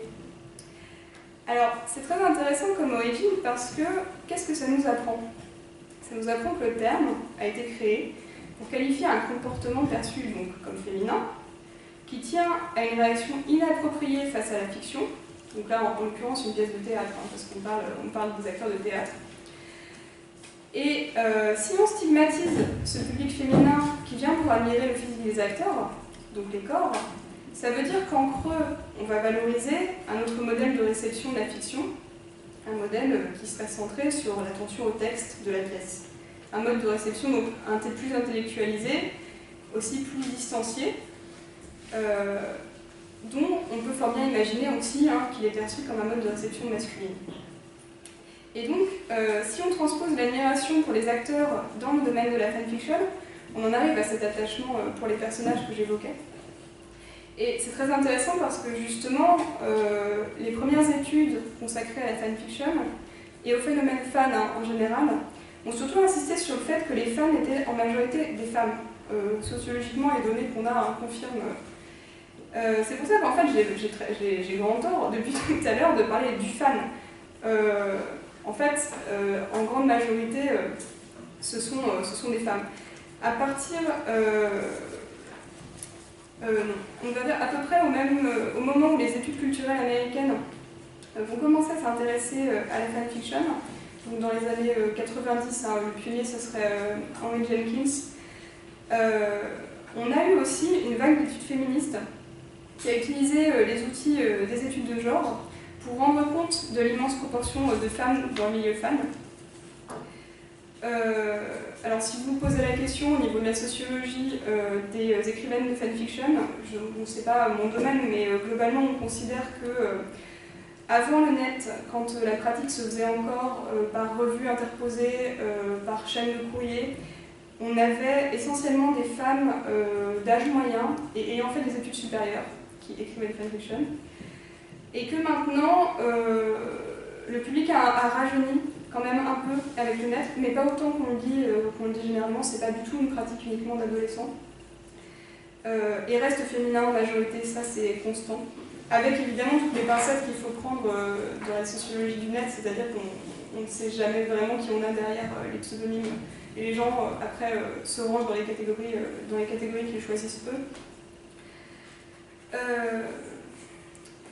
Voilà. Et donc voilà, donc un public féminin, un public relativement âgé, majoritairement hétérosexuel. Alors ça, je le précise parce que ce qui retient surtout l'attention de ces études féministes, c'est la question du slash. Alors, je vous ai dit, hein, le slash, c'est la barre qui sert à marquer une relation entre deux personnages, mais le mot lui-même désigne plus spécifiquement les relations entre personnages masculins. Entre personnages du même sexe. Et en grande majorité, on constate que les textes de romance entre personnages du même sexe, ce sont souvent autour de personnages masculins.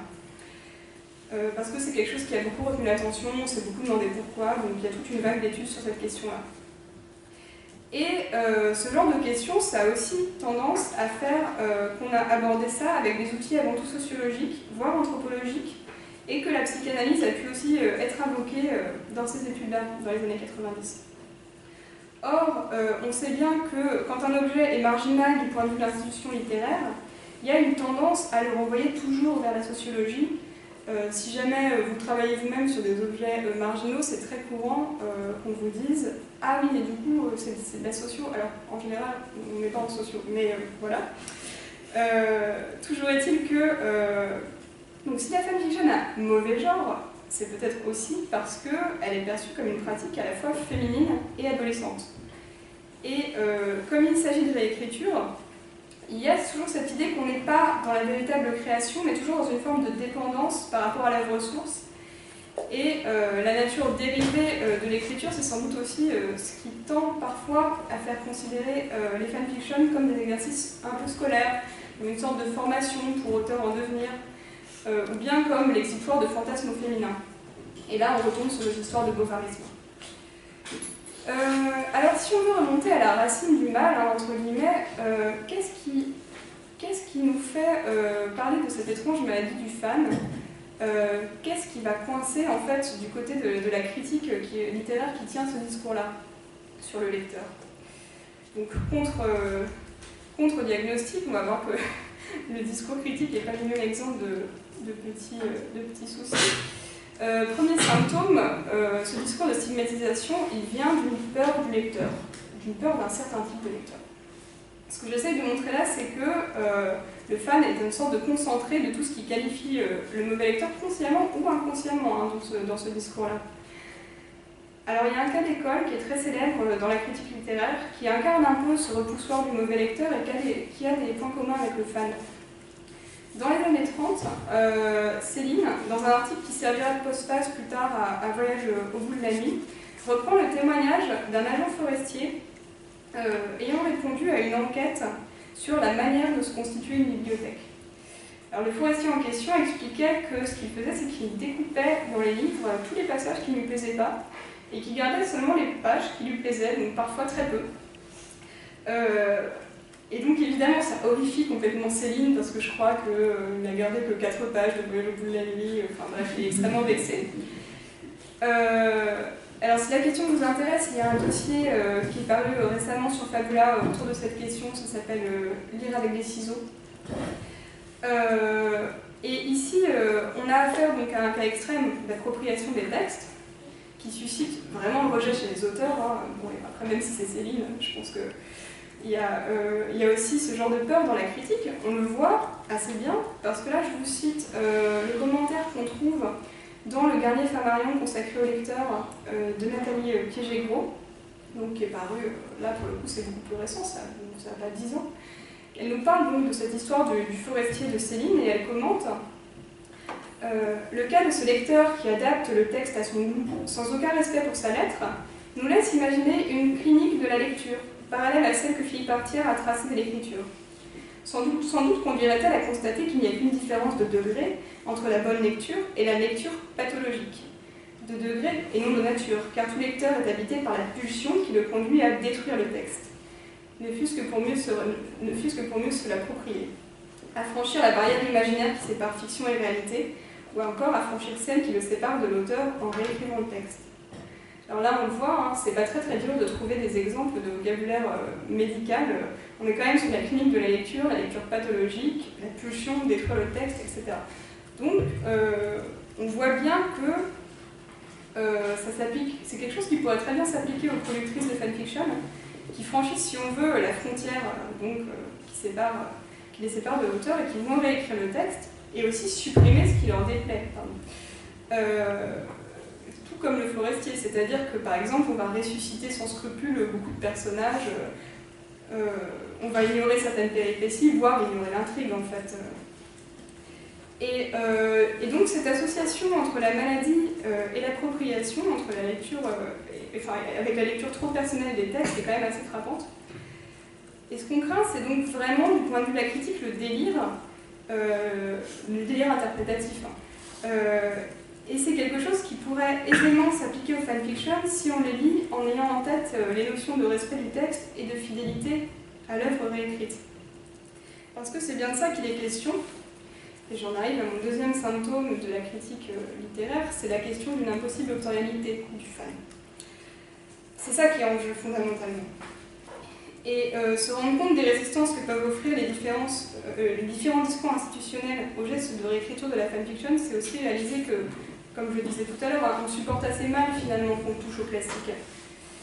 Mais ça reste même vrai en partie pour la littérature populaire, parce que je vous disais, il y a énormément de fanfiction d'Harry Potter, mais d'autres formes, d'ailleurs pas seulement de livres, hein, là je m'attache surtout aux réécritures littéraires, mais en réalité il y a des fanfictions sur des films, mais sur des jeux vidéo, sur à peu près toute forme de produit culturel qui peut potentiellement être narrativisé. Parce que même pour la littérature donc, non consacrée, certains lecteurs peuvent être tout à fait choqués qu'on puisse transformer les données de leur livre préféré, et certains auteurs sont formellement opposés à la pratique. Alors J.K. Rowling est favorable, c'est connu, mais par exemple, George Martin, l'auteur de Game of Thrones, déteste la fanfiction. Donc même pour des textes qui n'appartiennent pas au canon officiel, ça peut poser problème. Et d'autre part, ça montre aussi qu'on applique spontanément certains critères pour juger d'une réécriture d'œuvres classiques, en fait. En gros, la condition pour être admis à toucher à un classique, pour être admis à le réécrire, ça serait de refaire un chef-d'œuvre. Mais pour ça, il faut faire Ulysses, c'est-à-dire qu'il faut faire quelque chose qui, bien que très nourri par un hypotexte qui va être prestigieux, va rester très différent. Il y a la question de la langue, la question du style, mais aussi toute une série de transformations qui vont faire que l'œuvre est suffisamment mise à distance. D'autant plus que l'Odyssée, c'est plus facile de faire accepter une réécriture des dizaines de siècles après. Les Misérables, après seulement 2 siècles, c'est plus compliqué. Parce qu'il y a toujours cette idée que le critère ultime qui doit nous faire apprécier une œuvre, en fait, fondamentalement, c'est son originalité. Et l'originalité, mine de rien, c'est une valeur qui n'est pas aussi ancienne qu'on pourrait croire, parce que longtemps, la littérature a reposé sur des logiques d'imitation assumées. Pour bien écrire, on imitait les anciens, et pour faire une œuvre qui relevait d'un genre précis, on suivait les règles établies pour la définition de ce genre-là. Si on voulait faire une tragédie, si on voulait faire un sonnet, c'était assez net. Et à partir du moment où on suivait plus ou moins ces règles, on faisait de la littérature. Et donc finalement, pour simplifier, on peut considérer que la valorisation de l'originalité dans la création littéraire, alors bon, je schématise énormément, mais ça date plus ou moins du romantisme, du moment où on va vraiment affirmer une pensée de l'auteur comme individu singulier et génial. Et ça, c'est une idée qui est assez profondément liée au concept de littérature tel que nous le connaissons et nous le concevons encore. Et pour cette raison, même si nous vivons par ailleurs à l'époque de la culture de masse, c'est-à-dire en fait d'une culture qui va énormément fonctionner par reprise et adaptation des mêmes histoires, confère la tendance à la sérialité, hein, que ce soit dans la littérature, au cinéma ou avec les séries, justement, on a quand même du mal à considérer les productrices de fanfiction comme de véritables créatrices. alors que, on l'a vu, les transformations apportées au texte sont parfois énormes. Donc, conclusion, ce qu'on constate, c'est qu'en raison de leur statut mixte, en tant que lectrices qui écrivent et non en tant que véritables auteurs, les productrices de fanfiction doivent obéir à deux injonctions qui vont être en fait contradictoires. En tant que potentielles auteurs, elles devraient créer quelque chose d'absolument original, et en tant que lectrices, elles devraient respecter le texte. Donc ne pas modifier sa lettre, ne pas l'interpréter de manière délirante, en tout cas hors norme. Et ce cocktail-là, cette double injonction, c'est celle-là en fait qui crée la figure de la mauvaise lectrice, en tant que lectrice qui va prendre des initiatives absolument imprévues, que ce soit par l'auteur, par les structures du texte. Voilà, alors, bon, là on est au terme de notre diagnostic, mais je voudrais quand même, puisque j'ai encore un petit peu de temps, ne pas en rester là si possible, parce que j'ai dit et répété, ce qui pose problème dans le cadre des fanfictions, au moins dans le cadre de la réécriture des classiques, c'est cette manière irrespectueuse de modifier le texte selon ses envies personnelles. Alors, irrespectueuse, je mets des guillemets, évidemment, parce que... selon donc, une logique d'immersion qui n'a rien à voir avec la logique de lecture scolaire du canon. Mais on a bien vu qu'en fait, pour diagnostiquer le mauvais lecteur, on a été amené à faire son portrait robot, à le considérer au moins en partie comme mauvaise lectrice.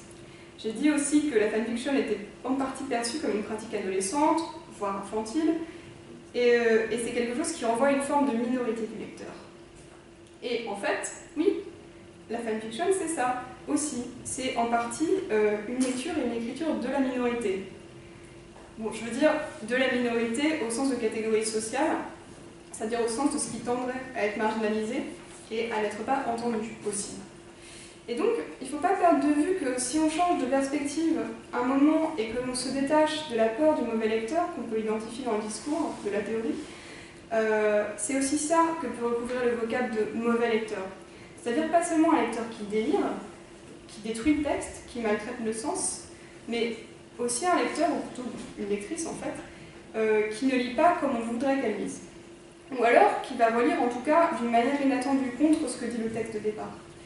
Et sur ce terrain-là, en fait, la fanfiction est assez intéressante et va pouvoir rencontrer à la fois les études de genre et les théories postcoloniales. Parce que, je l'ai signalé en passant, l'une des caractéristiques sur le plan stylistique, c'est la variation des points de vue. Et c'est très courant, par exemple, de réécrire une œuvre pour donner le point de vue d'un personnage secondaire. Par exemple, que pense Rosalinde, donc le premier amour de Roméo dans Roméo et Juliette, de la défection de Roméo, de toute l'agitation autour de sa nouvelle romance avec Juliette. Ça, on a un exemple de ça. Ou bien, comment vit Pénélope en l'absence d'Ulysse. Ou quelle est la vie de Chewbacca sur la géopolitique du monde de Star Wars. On trouve des textes qui nous donnent ces points de vue-là. Et le corollaire thématique, en fait, de cette particularité stylistique, ce serait l'attention à des thèmes qui ne sont pas abordés dans la majeure partie des œuvres publiées ou diffusées dans le circuit officiel, en fait. Et je disais tout à l'heure qu'un des traits majeurs de la fanfiction, c'est le slash, donc des histoires d'amour ou de sexe entre personnages du même sexe. Et en réalité, on a tout un panorama de diversité qui va venir se greffer sur les œuvres officielles et qui peut servir d'une part à représenter des catégories qui sont rarement dans la fiction et d'autre part à mettre en évidence parfois l'idéologie qui sous-tend certains classiques anciens. Et ça, c'est une caractéristique qui est éminemment moderne dans la fanfiction et qu'elle partage d'ailleurs en fait avec un certain nombre de romans de la seconde moitié du XXe siècle. Alors, je vais vous donner un exemple que j'aime beaucoup et que je n'ai pas souvent l'occasion d'utiliser. Alors, non, alors, je ne vous montre pas tout de suite parce que... Ah non, c'est bon, comme ça va. Je ne vais pas vous le spoiler. C'est une fanfiction de Mansfield Park de Jane Austen qui s'appelle donc The Reliability of Memory. On peut traduire par la fiabilité de la mémoire, même si c'est pas très joli. Alors je vais vous résumer quand même vite fait Mansfield Park, parce que c'est pas le roman le plus connu de Jane Austen. Alors c'est publié en 1814, et Mansfield Park donc, commence par s'intéresser au destin matrimonial des trois sœurs Ward, dont l'aînée épouse un homme riche, Lord Bertram, qui tire en partie sa fortune de ses possessions dans les colonies. Et ça, je le signale, mais c'est un élément qui est très mineur et qui n'apparaît qu'en arrière-plan lorsqu'on mentionne de nombreux voyages à l'étranger de Lord Bertram qui doit administrer ses plantations dans les Caraïbes. Et la cadette des sœurs Ward va épouser, elle, un pauvre lieutenant de marine de Portsmouth du nom de Price. Elle va se brouiller avec ses sœurs parce que justement elle a fait une mésalliance. Donc suite à ça, elle a 10 enfants, dont Fanny, qui est envoyée vivre chez sa tante Bertram parce que sa famille n'a pas assez d'argent pour l'élever. Et donc Fanny va être accueillie par les Bertram, mais aussi traitée quand même avec beaucoup de condescendance, elle sert plus ou moins de dame de compagnie. Donc à la fois par les Bertram, mais aussi par son autre tante, Mrs. Norris, qui vit avec eux. Et donc dans le roman, on comprend que cette condescendance, elle est attribuable évidemment aux écarts de richesse entre Fanny et le reste de la famille. Mais la fanfiction qui va m'intéresser ici fait quelque chose de très intéressant. Alors, vous le savez peut-être, si vous lisez un peu le Jane Austen, on a très peu de descriptions physiques des personnages dedans. Les héroïnes, généralement, on nous dit pas grand-chose à part si elles sont belles ou laides, grandes ou petites, et ça s'arrête à peu près là. On n'a rien, on n'a pas de couleur d'yeux, de cheveux ou parfois, mais c'est souvent très incomplet. Et c'est un détail qui va avoir son importance ici. Alors, je vais vous lire quelques extraits, alors directement en français parce que du coup j'ai un peu traduit. C'est pas forcément une traduction d'une extrême qualité, mais c'était surtout pour que ça passe plus facilement. Et donc on voit le résumé qu'on nous donne. La mère de Fanny a été reniée par sa famille pour avoir épousé un marin. Jusque-là, d'accord. C'est dans le roman. Enfin, c'est un officier de marine, mais... Elle croit qu'elle se souvient de plus de choses qu'elle n'en oublie. Mais elle en oublie. Elle se souvient de l'odeur des haricots rouges brûlant sur le poêle, mêlée au sel de l'océan et au volant d'égouts. Une pièce miteuse, assombrie par les rideaux sales accrochés de travers sur la fenêtre. Bon, jusque-là, rien de très étonnant, même si la partie de la misère peut sembler assez exagérée par rapport à celle du livre, hein, parce qu'à un moment on voit la famille de Fanny. Effectivement, il n'y a pas d'argent, mais là on est quand même un peu dans l'exagération. Un peu plus loin, on a, quand même, la mauvaise jambe de son père et ses craquements pendant la nuit, la toux de son père le matin, ses cicatrices aux joues et au cou sous la lumière du soleil, son pantalon et ses bottes abandonnés sur le sol pendant que maman lui fait des reproches. La voix de son père s'élevant, avec l'accent de l'île, tandis que l'après-midi s'achève. Alors là, on comprend déjà moins les mutilations du père et cette histoire d'accent, accent de l'île, alors même si on est en Angleterre, ça fait pas très sens. Et donc, bon, ensuite, Fanny est envoyée chez les Bertram, où elle est très mal reçue, donc on a Mrs. Norris lui lave les cheveux et la récure énergiquement avec dans une bassine d'eau froide jusqu'à ce que sa peau soit à vif, avant de déclarer qu'on ne peut plus rien faire, car le pain ne peut pas cacher ses taches. Alors là, on comprend de moins en moins de quoi il est question, d'autant que la phrase suivante mentionne que ses cheveux ensuite vont mettre 3 jours à sécher. Jusqu'à ce qu'on nous parle de ses yeux, là je cite, des yeux dont ils disent que le bleu ne devrait pas exister, pas avec une peau si sombre, si foncée, avec un visage pareil. Là, on comprend qu'en fait, la mère de Fanny n'a pas été reniée seulement parce qu'elle a épousé un marin, mais parce qu'elle a épousé un homme noir. Et à partir de ça, on peut faire sens aussi de l'immense distance qui a l'air de séparer dans la fanfiction Portsmouth et le Northamptonshire où se situe Mansfield Park. Donc Mansfield Park en Angleterre. Parce que Portsmouth, c'est un port de la côte sud de l'Angleterre. Et le Northamptonshire, c'est dans un comté des Midlands, hein, donc c'est au centre du pays, c'est loin, mais enfin, faut pas exagérer. Sauf qu'en fait, Portsmouth, c'est aussi le nom de plusieurs villes du continent américain, et notamment d'un port d'esclavage aux États-Unis, et aussi et surtout de la deuxième ville de Dominique, dans les Caraïbes, qui était sous domination britannique à l'époque, et où l'esclavage avait cours jusqu'en 1833. Et donc on comprend que Fanny en fait est métisse dans ce texte. Et ce qui est décrit ici, c'est à la fois le choc culturel et le racisme de la société anglaise du début du XIXe siècle. Et alors c'est très intéressant, parce que ça s'infiltre de manière assez habile dans les blancs du texte, au point que la transposition pourrait presque fonctionner. On ne sait pas à quoi ressemble Fanny en fait dans le roman. Si on imagine ça, déjà on se rend compte qu'évidemment on imagine blanche, bon c'est normal, parce qu'en réalité ça ne marche pas jusqu'au bout. Il y a un moment où je le disais, on va à Portsmouth avec Fanny, on retrouve sa famille, on voit bien qu'on est en Angleterre. Donc on ne peut pas maintenir la cohérence jusqu'au bout, mais c'est quand même assez habilement fait. Et surtout ça fait ressortir le contexte colonial qui passe relativement inaperçu dans la lecture du texte original. On fait revenir la question de l'esclavage, on fait revenir la question des racines de la fortune des Bertram sur le devant de la scène. C'est assez amusant parce qu'en fait, c'est une fanfiction qui, de ce point de vue-là, va résonner complètement avec l'un des textes les plus connus d'Edward Said, donc le théoricien, un des grands théoriciens du post-colonial. qui a fait un chapitre de son livre Culture et impérialisme qui s'appelle Jane Austen et l'Empire. Et dans ce chapitre, justement, il analyse Mansfield Park. Dans une perspective postcoloniale, il étudie justement la question de l'espace et de la propriété en Angleterre et aux Caraïbes, pour montrer en quoi les interdépendances symboliques entre Mansfield, Portsmouth et les Caraïbes sont aussi des dépendances politiques. Et justement, dans ce texte de Saïd, il va rapprocher le Portsmouth anglais d'Antigua, donc c'est l'île où Lord Bertram a ses plantations. Donc peut-être que la personne en question connaît le texte d'ailleurs, hein, c'est difficile de le dire, mais ça tombe quand même extrêmement bien. En même temps, c'est pas du tout un exemple isolé de ce genre de lecture. Enfin, on trouve beaucoup de fanfiction qui fonctionnent sur ce principe-là aussi. Et ça, c'est un exemple qui nous montre quand même tout l'intérêt qu'il peut y avoir à transformer le canon. Surtout une œuvre comme celle de Jane Austen qui a une importance assez grande pour le roman national anglais en fait. Et ça devrait aussi nous faire relativiser la question des transformations apportées à la œuvre écrite. Bon, évidemment, toutes les fanfictions ne donnent pas lieu à ce type d'analyse, mais il est toujours utile de se demander, quand on en lit une, pourquoi, en fait, elle n'aurait pas pu figurer dans l'œuvre de départ. Et parfois, c'est presque le cas parce qu'on a du pastiche très cohérent. Hein. Ça arrive aussi qu'il y a des choses dont on se dise que ça pourrait presque être dans le texte. Mais quand même, le plus souvent, non. Et c'est ça qui est assez fascinant, en fait. Donc on voit ici qu'il peut être important d'être parfois un mauvais lecteur, au sens où les fanfictions de classiques nous font aussi relire à nous, lecteurs et lectrices de fanfiction, les textes réécrits, et pas seulement les réécritures. Bon, pour le meilleur et parfois pour le pire, hein, certes, mais finalement, c'est peut-être cette comparaison forcée entre des textes qui appartiennent à des sphères a priori très différentes qui fait aussi tout l'intérêt des fanfictions comme objet littéraire. Voilà, je vous remercie.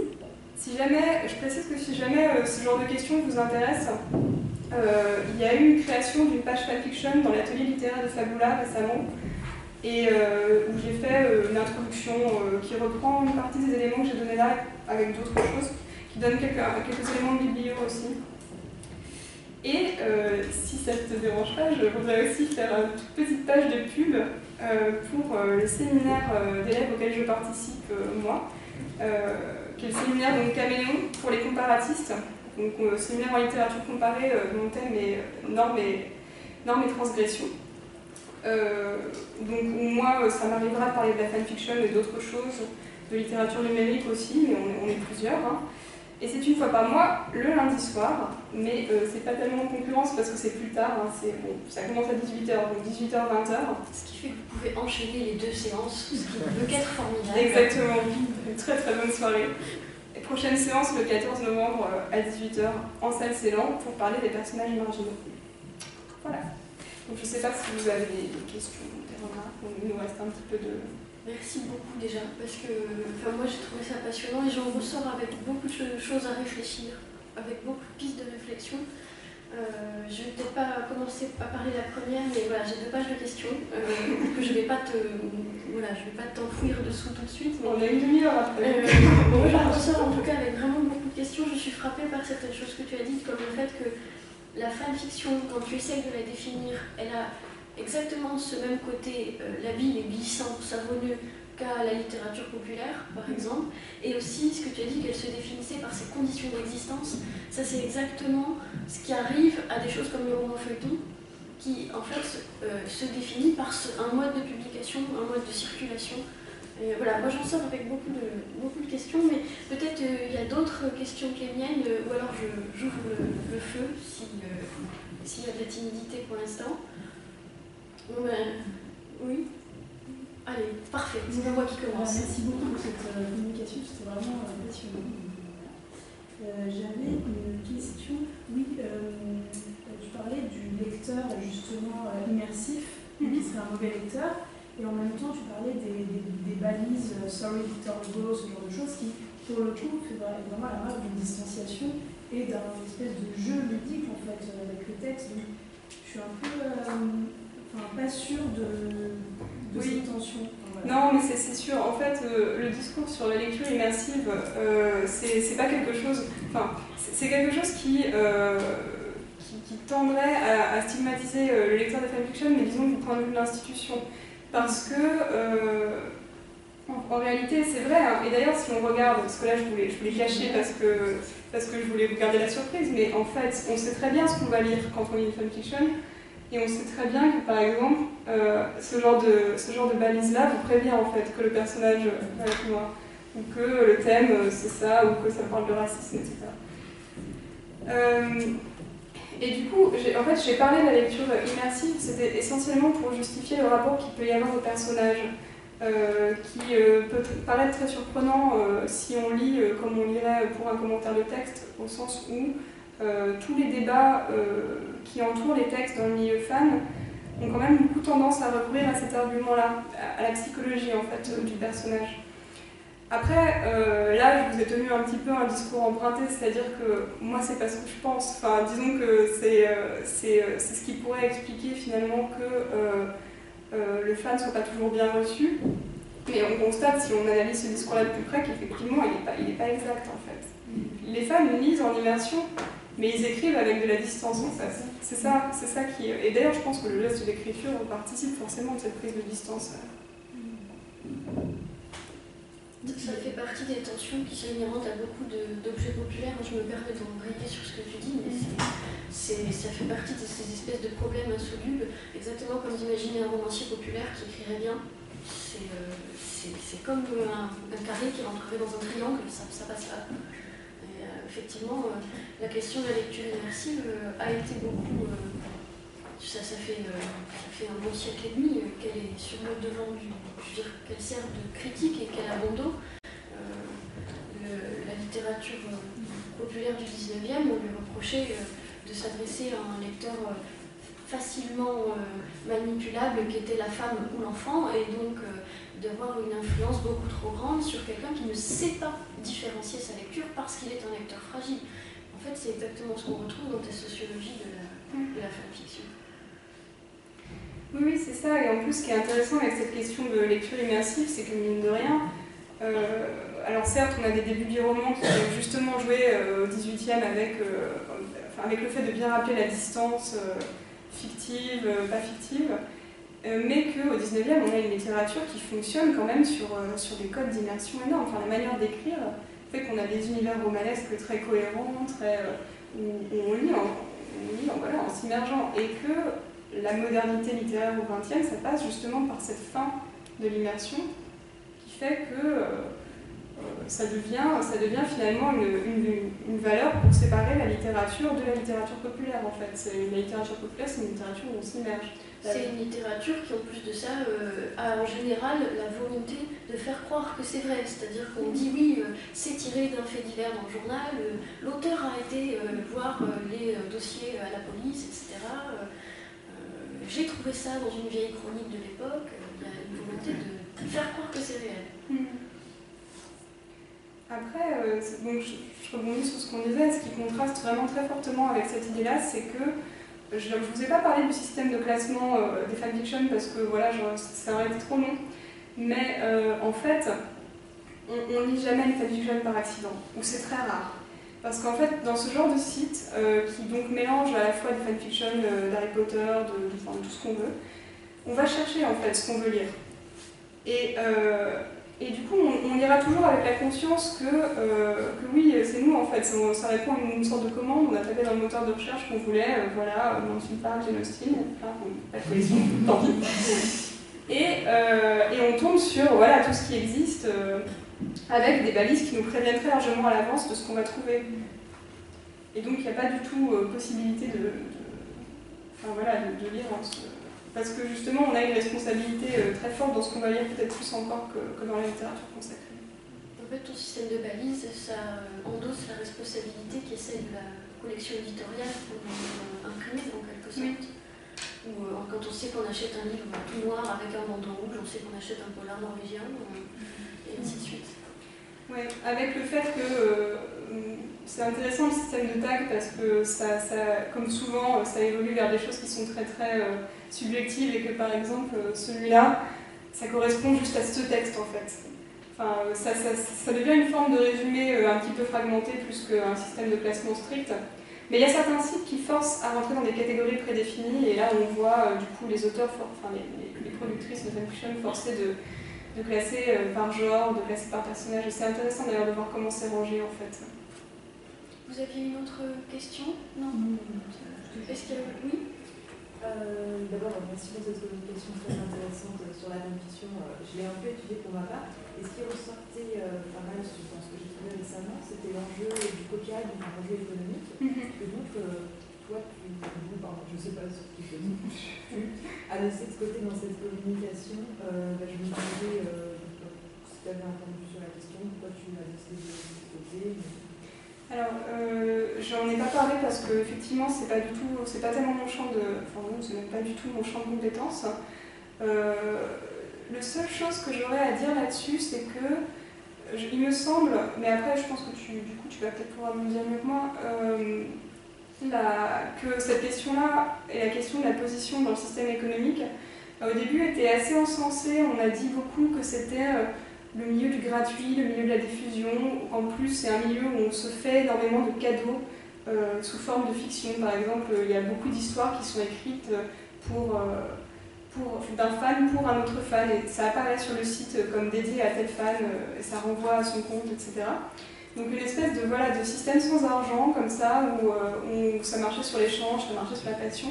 Et ensuite, on est un peu revenu sur cet enthousiasme-là en soulignant que oui, mais certes, quand on voit la sociologie concernée, ça reste une manière de marginaliser les femmes qui écrivent, les jeunes qui écrivent, en fait.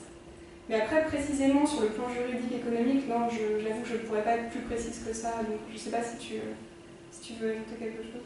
Je pensais juste que la méfiance du nouveau lecteur pouvait aussi être liée avec cette idée de la gratuité, et puis que il y a beaucoup d'auteurs qui vont refuser qu'on marche sur leur plate-bande à cause d'enjeux économiques aussi. C'est le cas par exemple de Norman Leigh, c'était attaqué en justice à cause d'accusations de plagiat, de femmes qui ont été inspirées. Oui, c'est ça c'est une affaire, je le reprécise, c'est une affaire qui est connue avec une auteure de science-fiction, c'est ça hein?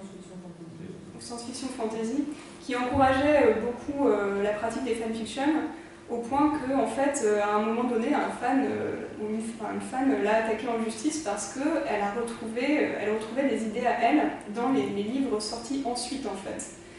Et a priori, Marion Zimmerman avait eu connaissance de ces fanfictions-là. Et donc ensuite, elle avait publié quelque chose qui ressemblait fortement. Et c'est très difficile, c'est compliqué à juger, évidemment, du point de vue de la propriété intellectuelle. C'est ça, hein, je pense, en gros. Il y a aussi, c'est lié, je pense, à beaucoup de discussions qu'il y a aujourd'hui sur les copyrights, sa légitimité dans le cadre des nouveaux médias, etc. Moi, ce que j'ai réalisé en discutant avec toi tout à l'heure, c'est que c'est des problèmes qui peuvent concerner des auteurs beaucoup plus anciens qui ne sont plus sous le coup du droit d'auteur et du copyright. Et ce que tu disais tout à l'heure, c'est sidérant en fait. Il y a une espèce de protectionnisme intellectuel qui va au-delà de la question du droit d'auteur et de la pure question de la rentabilité et du rendement économique d'un texte. Oui, c'est-à-dire que c'est là qu'on voit que c'est aussi symbolique, et pas seulement économique, parce que je disais, c'est difficile de faire passer une écriture des Misérables 2 siècles après, alors que l'Odyssée, ça passe mieux. Il y a un cas d'école, alors qui est cité par Gérard Saint-Lollet, qui est un chercheur qui cherche au Québec, et qui lui a travaillé sur la fanfiction dans le cadre de ses théories sur la transfictionnalité, sur le fait justement de ces voyages de personnages d'un univers fictionnel à l'autre, le fait que le personnage voyage hors des frontières du texte. Il a un chapitre sur la fanfiction et il parle notamment du scandale qu'a suscité il y a quelques années un roman de François Cereza qui a été publié, ça s'appelle je crois Cosette ou Le temps des illusions, et c'est une suite des Misérables. Alors les Misérables c'est du domaine public maintenant, mais il n'empêche que les héritiers d'Hugo lui ont intenté un procès parce qu'on considérait qu'il y avait un préjudice moral contre l'œuvre d'Hugo, notamment parce qu'il ressuscite Javert. Alors évidemment, quand on a l'habitude de la fanfiction, ça nous paraît complètement ressusciter Javert, ça va, par rapport à ce qu'on a vu comme exemple. Mais toujours est-il qu'au départ, il a été condamné. Les éditions ont été condamnées à, je crois, 1 € symbolique de dommages et intérêts. C'est un arrêté qui a été cassé ensuite, en appel, je crois. Mais ça prouve quand même que, même quand on sort justement de ces questions, enfin, on ne sort pas des questions économiques, parce que je pense que le problème aussi, c'est de se dire pour les héritiers que cette personne va gagner de l'argent en utilisant l'univers de Victor Hugo, et que moralement ça leur pose problème. Mais on voit quand même que la transgression n'est pas seulement économique en fait.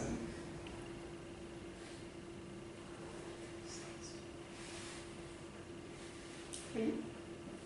Là, tu disais qu'on ne lit pas une fanfiction par hasard. Oui. Et en fait, c'est énorme parce que moi, ça m'est arrivé. Et non, mais outre l'anecdote c'était que j'avais cru avoir la version d'Harry Potter 7 3 semaines avant qu'elle sorte en réalité. Oui. En fait, c'était une fanfiction de 900 pages. C'est un peu classique.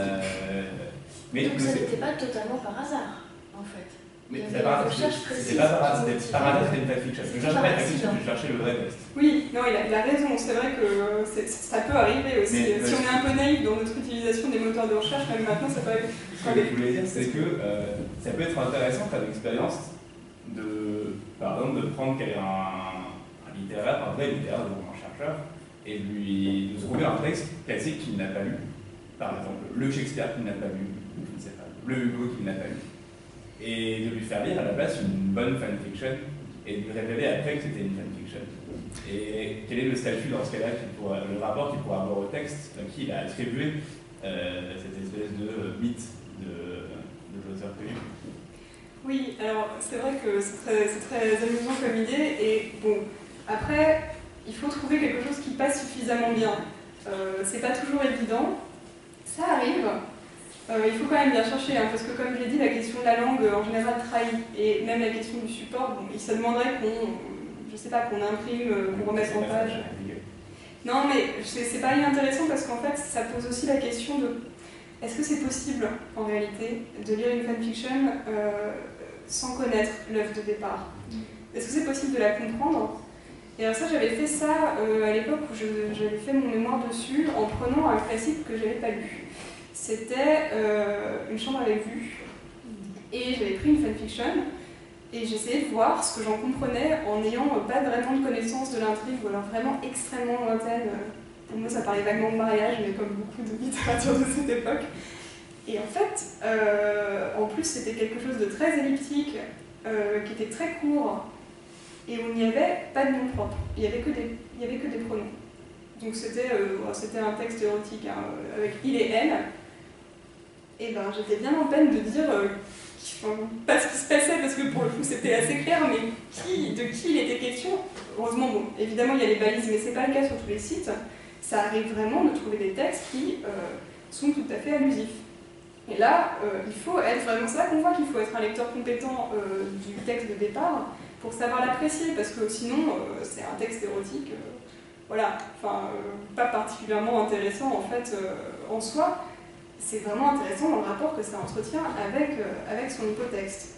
Voilà, donc j'ai un peu fait ça, et je ne comprenais pas vraiment tout. Et c'était assez intéressant de ce point de vue-là.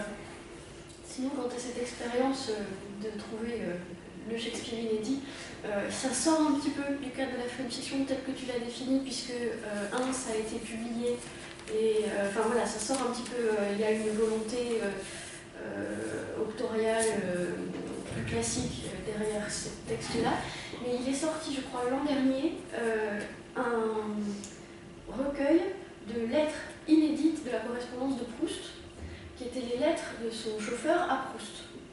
Sans les réponses de Proust, uniquement toute la correspondance, les lettres soi-disant retrouvées dans les dossiers de Proust, toutes les lettres qu'il aurait gardées dans un petit paquet, les lettres de son chauffeur, avec lequel il a eu des relations autres que automobiles. Et ça s'intitule l'autre lettre de machin à Marcel Proust, j'ai oublié son nom.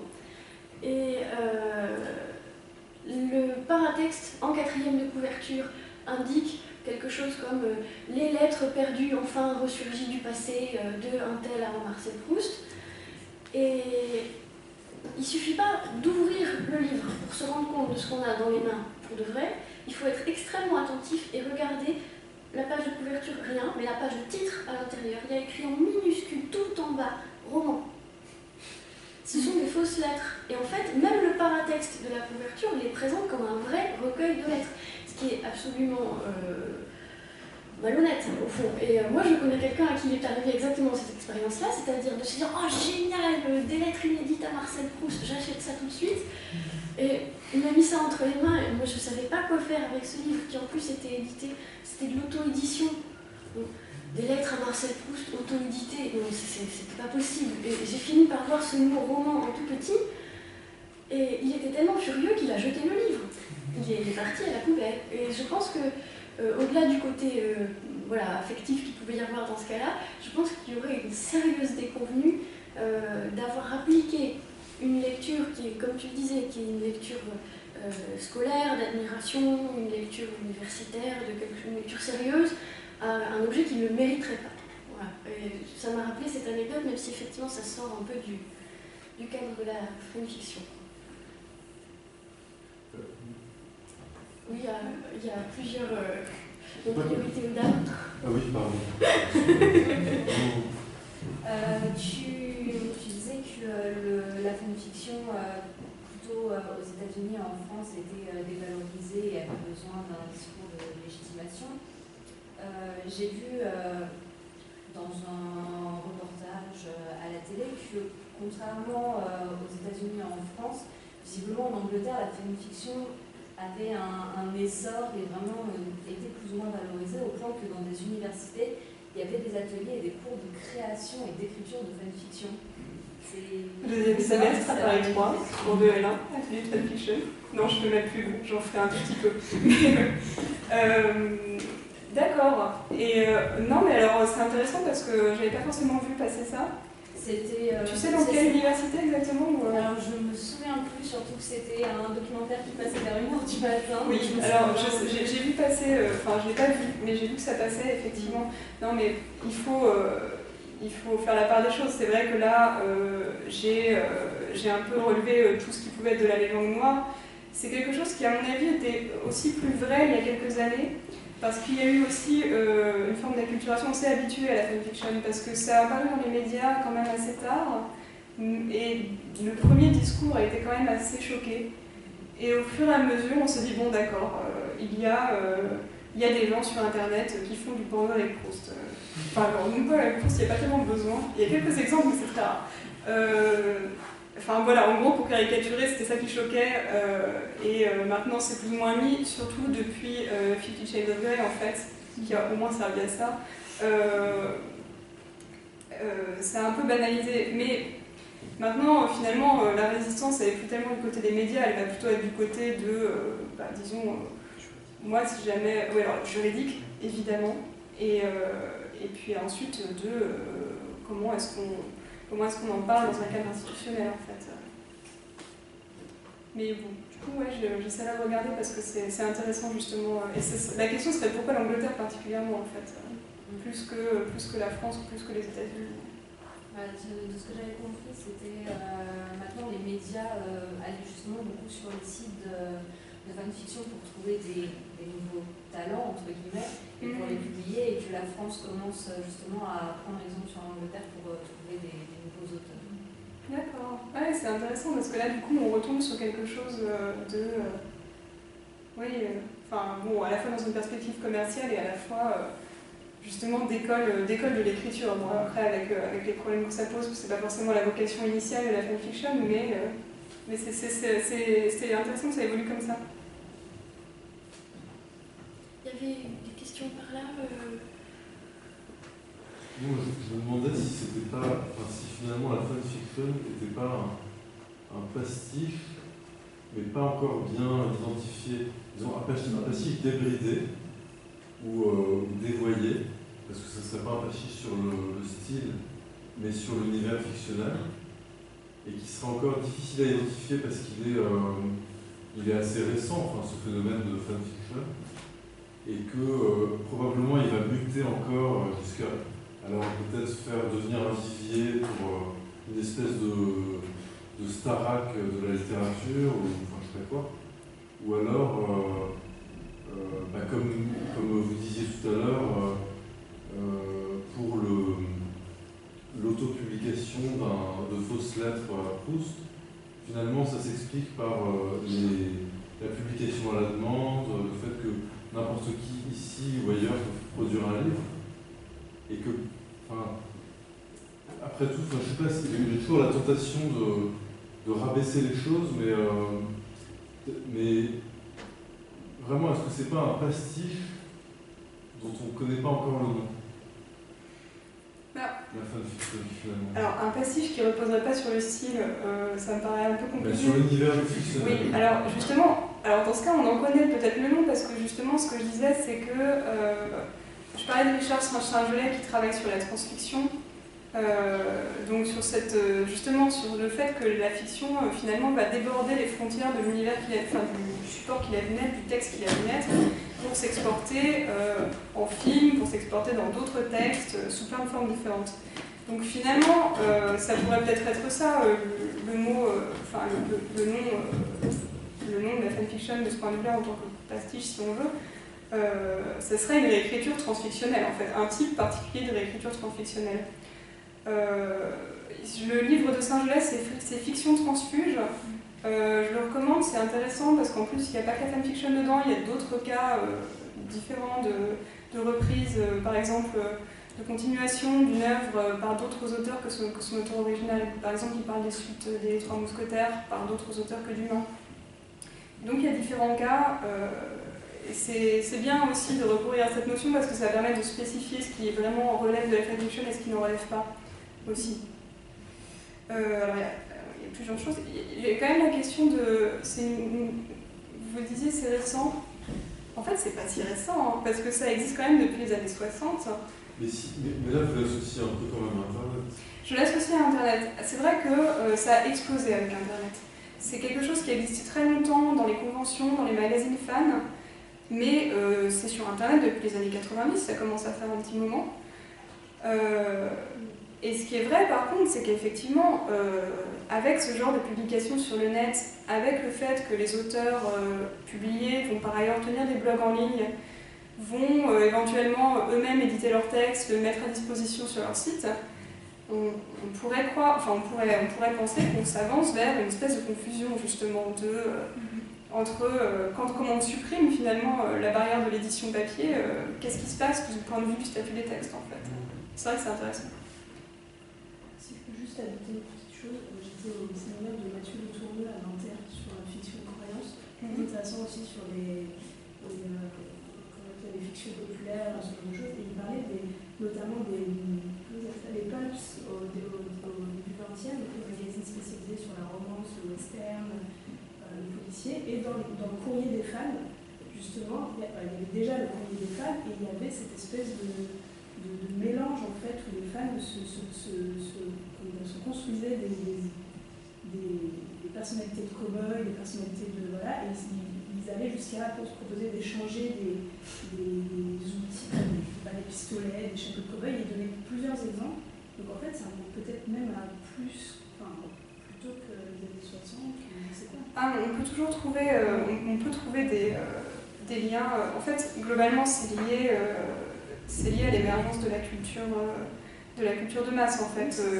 Culturellement, c'est lié à ça. Depuis la fin du 19e, ou dans les magazines de romance, justement, sur des analyses psychologiques des personnages, pourquoi ils sont sortis ensemble. Non, mais je sais pas, c'est vrai, il donne des exemples, et c'était déjà le cas. Oui, il y a vraiment toute une... c'est possible de créer de retrouver une généalogie très lointaine, en fait, de la fanfiction, jusqu'à ce que, finalement, le net lui donne une visibilité suffisante pour que les médias, pour que ça devienne facile, finalement, de mettre des millions de textes en circulation, ce qui n'était pas le cas avant, qui se faisait dans un milieu plus restreint. Maintenant, c'est vrai que même si on n'est pas fan pur et dur, on peut très très bien... moi, du coup, j'ai droit à beaucoup de confessions avec ce genre d'objets de recherche. On se rend compte qu'énormément de gens, à leurs heures perdues, jettent un coup d'œil. Ce qui n'était pas le cas des magazines qui étaient quand même beaucoup plus ciblés. Personnes qui étaient prêtes à payer déjà pour ces magazines. On n'était pas dans la gratuité totale, parfois. Ça dépend, mais le plus souvent, non. Ça s'élargit de la communauté de fans pur et dur, en fait. C'est ça, oui. En tout cas, il y a une chose très intéressante dans cette question de la dénomination. Je remarque que la proposition d'appeler ça un pastiche, elle s'intéresse beaucoup plus à la forme, à qu'est-ce qu'on fait, alors que la fanfiction, c'est qui fait. Et la transfiction, c'est encore un autre aspect du problème, c'est qu'est-ce qui translutte, transfuge. Et en fait, il y a c'est toute cette question du non-genre, du non-catégorie, et comment est-ce que par un nombre de catégories, on arrive à le définir. Moi, qui travaille sur le KPDP, je me suis beaucoup posé la question de mais pourquoi est-ce que ça s'appelle le KPDP? Pourquoi est-ce que c'est à peu près le seul non-genre que je connaisse qui se détermine par deux objets, par un contenu et pas par une forme, voilà. En fait, avec la fanfiction, on la détermine par la personne qui tient la plume plutôt qu'au clavier. Et je trouve que ça change considérablement la perception qu'on peut avoir de l'objet. Peut-être on va prendre une dernière question parce que je ne voudrais pas vous retenir. Bon, il y en a beaucoup trop. On va faire vite. Vous levez le doigt depuis très longtemps. Merci pour votre présentation. Moi j'avais une question sur justement les théories littéraires finalement que vous aviez choisi de mettre en avant, qui sont celles qui permettent de faire apparaître la figure du lecteur pathologique. Et je me demandais si dans votre travail ou la manière dont vous appréhendiez justement des théories postérieures qui mettent en avant un lecteur qui a certaines caractéristiques des auteurs de fanfiction, comme le fait de pouvoir s'immerger dans le texte. Et je pense à certains auteurs comme Raphaël Baroni qui pensent aux questions d'intrigue et aux questions de suspense qu'on peut retrouver plus près des textes. Ou même, justement, après, vous avez cité Richard Saint-Gelais. Et dans le chapitre après les fanfictions, il y a un début de théorie de la lecture où, en fait, il nous dit, enfin, moi, je l'ai compris comme ça, que, en fait, au moment de la lecture, voilà, on fait de toute façon des inférences sur ce qui peut se passer, ce qui pourrait se passer. On commence finalement un embryon de fanfiction à chaque fois qu'on est en train de lire. Et ce qui explique que, finalement, la fanfiction, enfin, son essence, on peut la retrouver de manière très très ancienne. On parlait des Pulps tout à l'heure, ou je sais pas, les lettres à Rousseau aussi, il y a des choses comme ça aussi sur les scénarios possibles.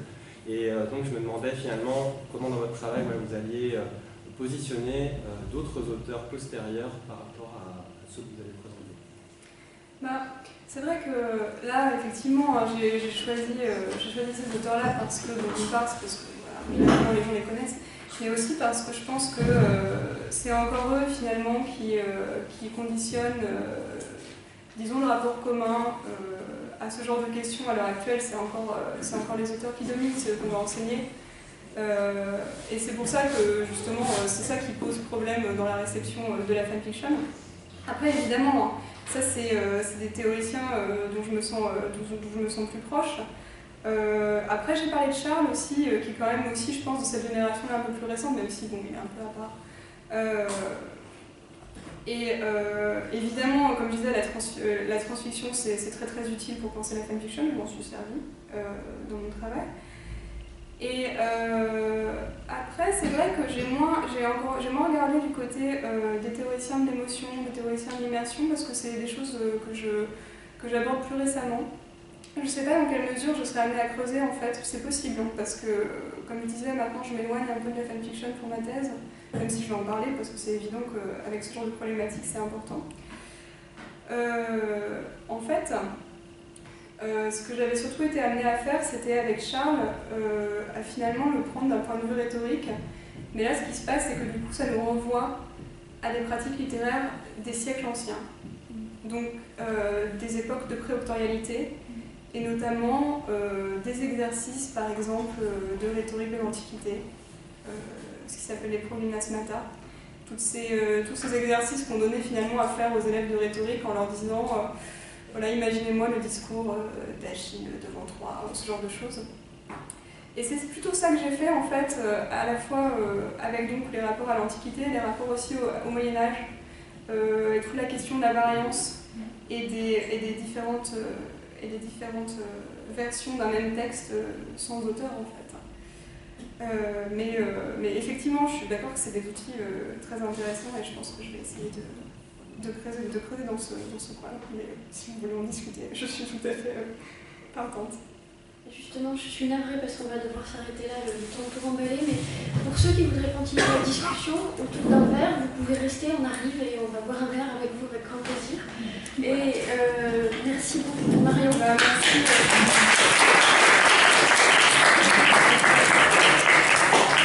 Merci à tous, merci plus de m'avoir invité, je pense. Je me regarde.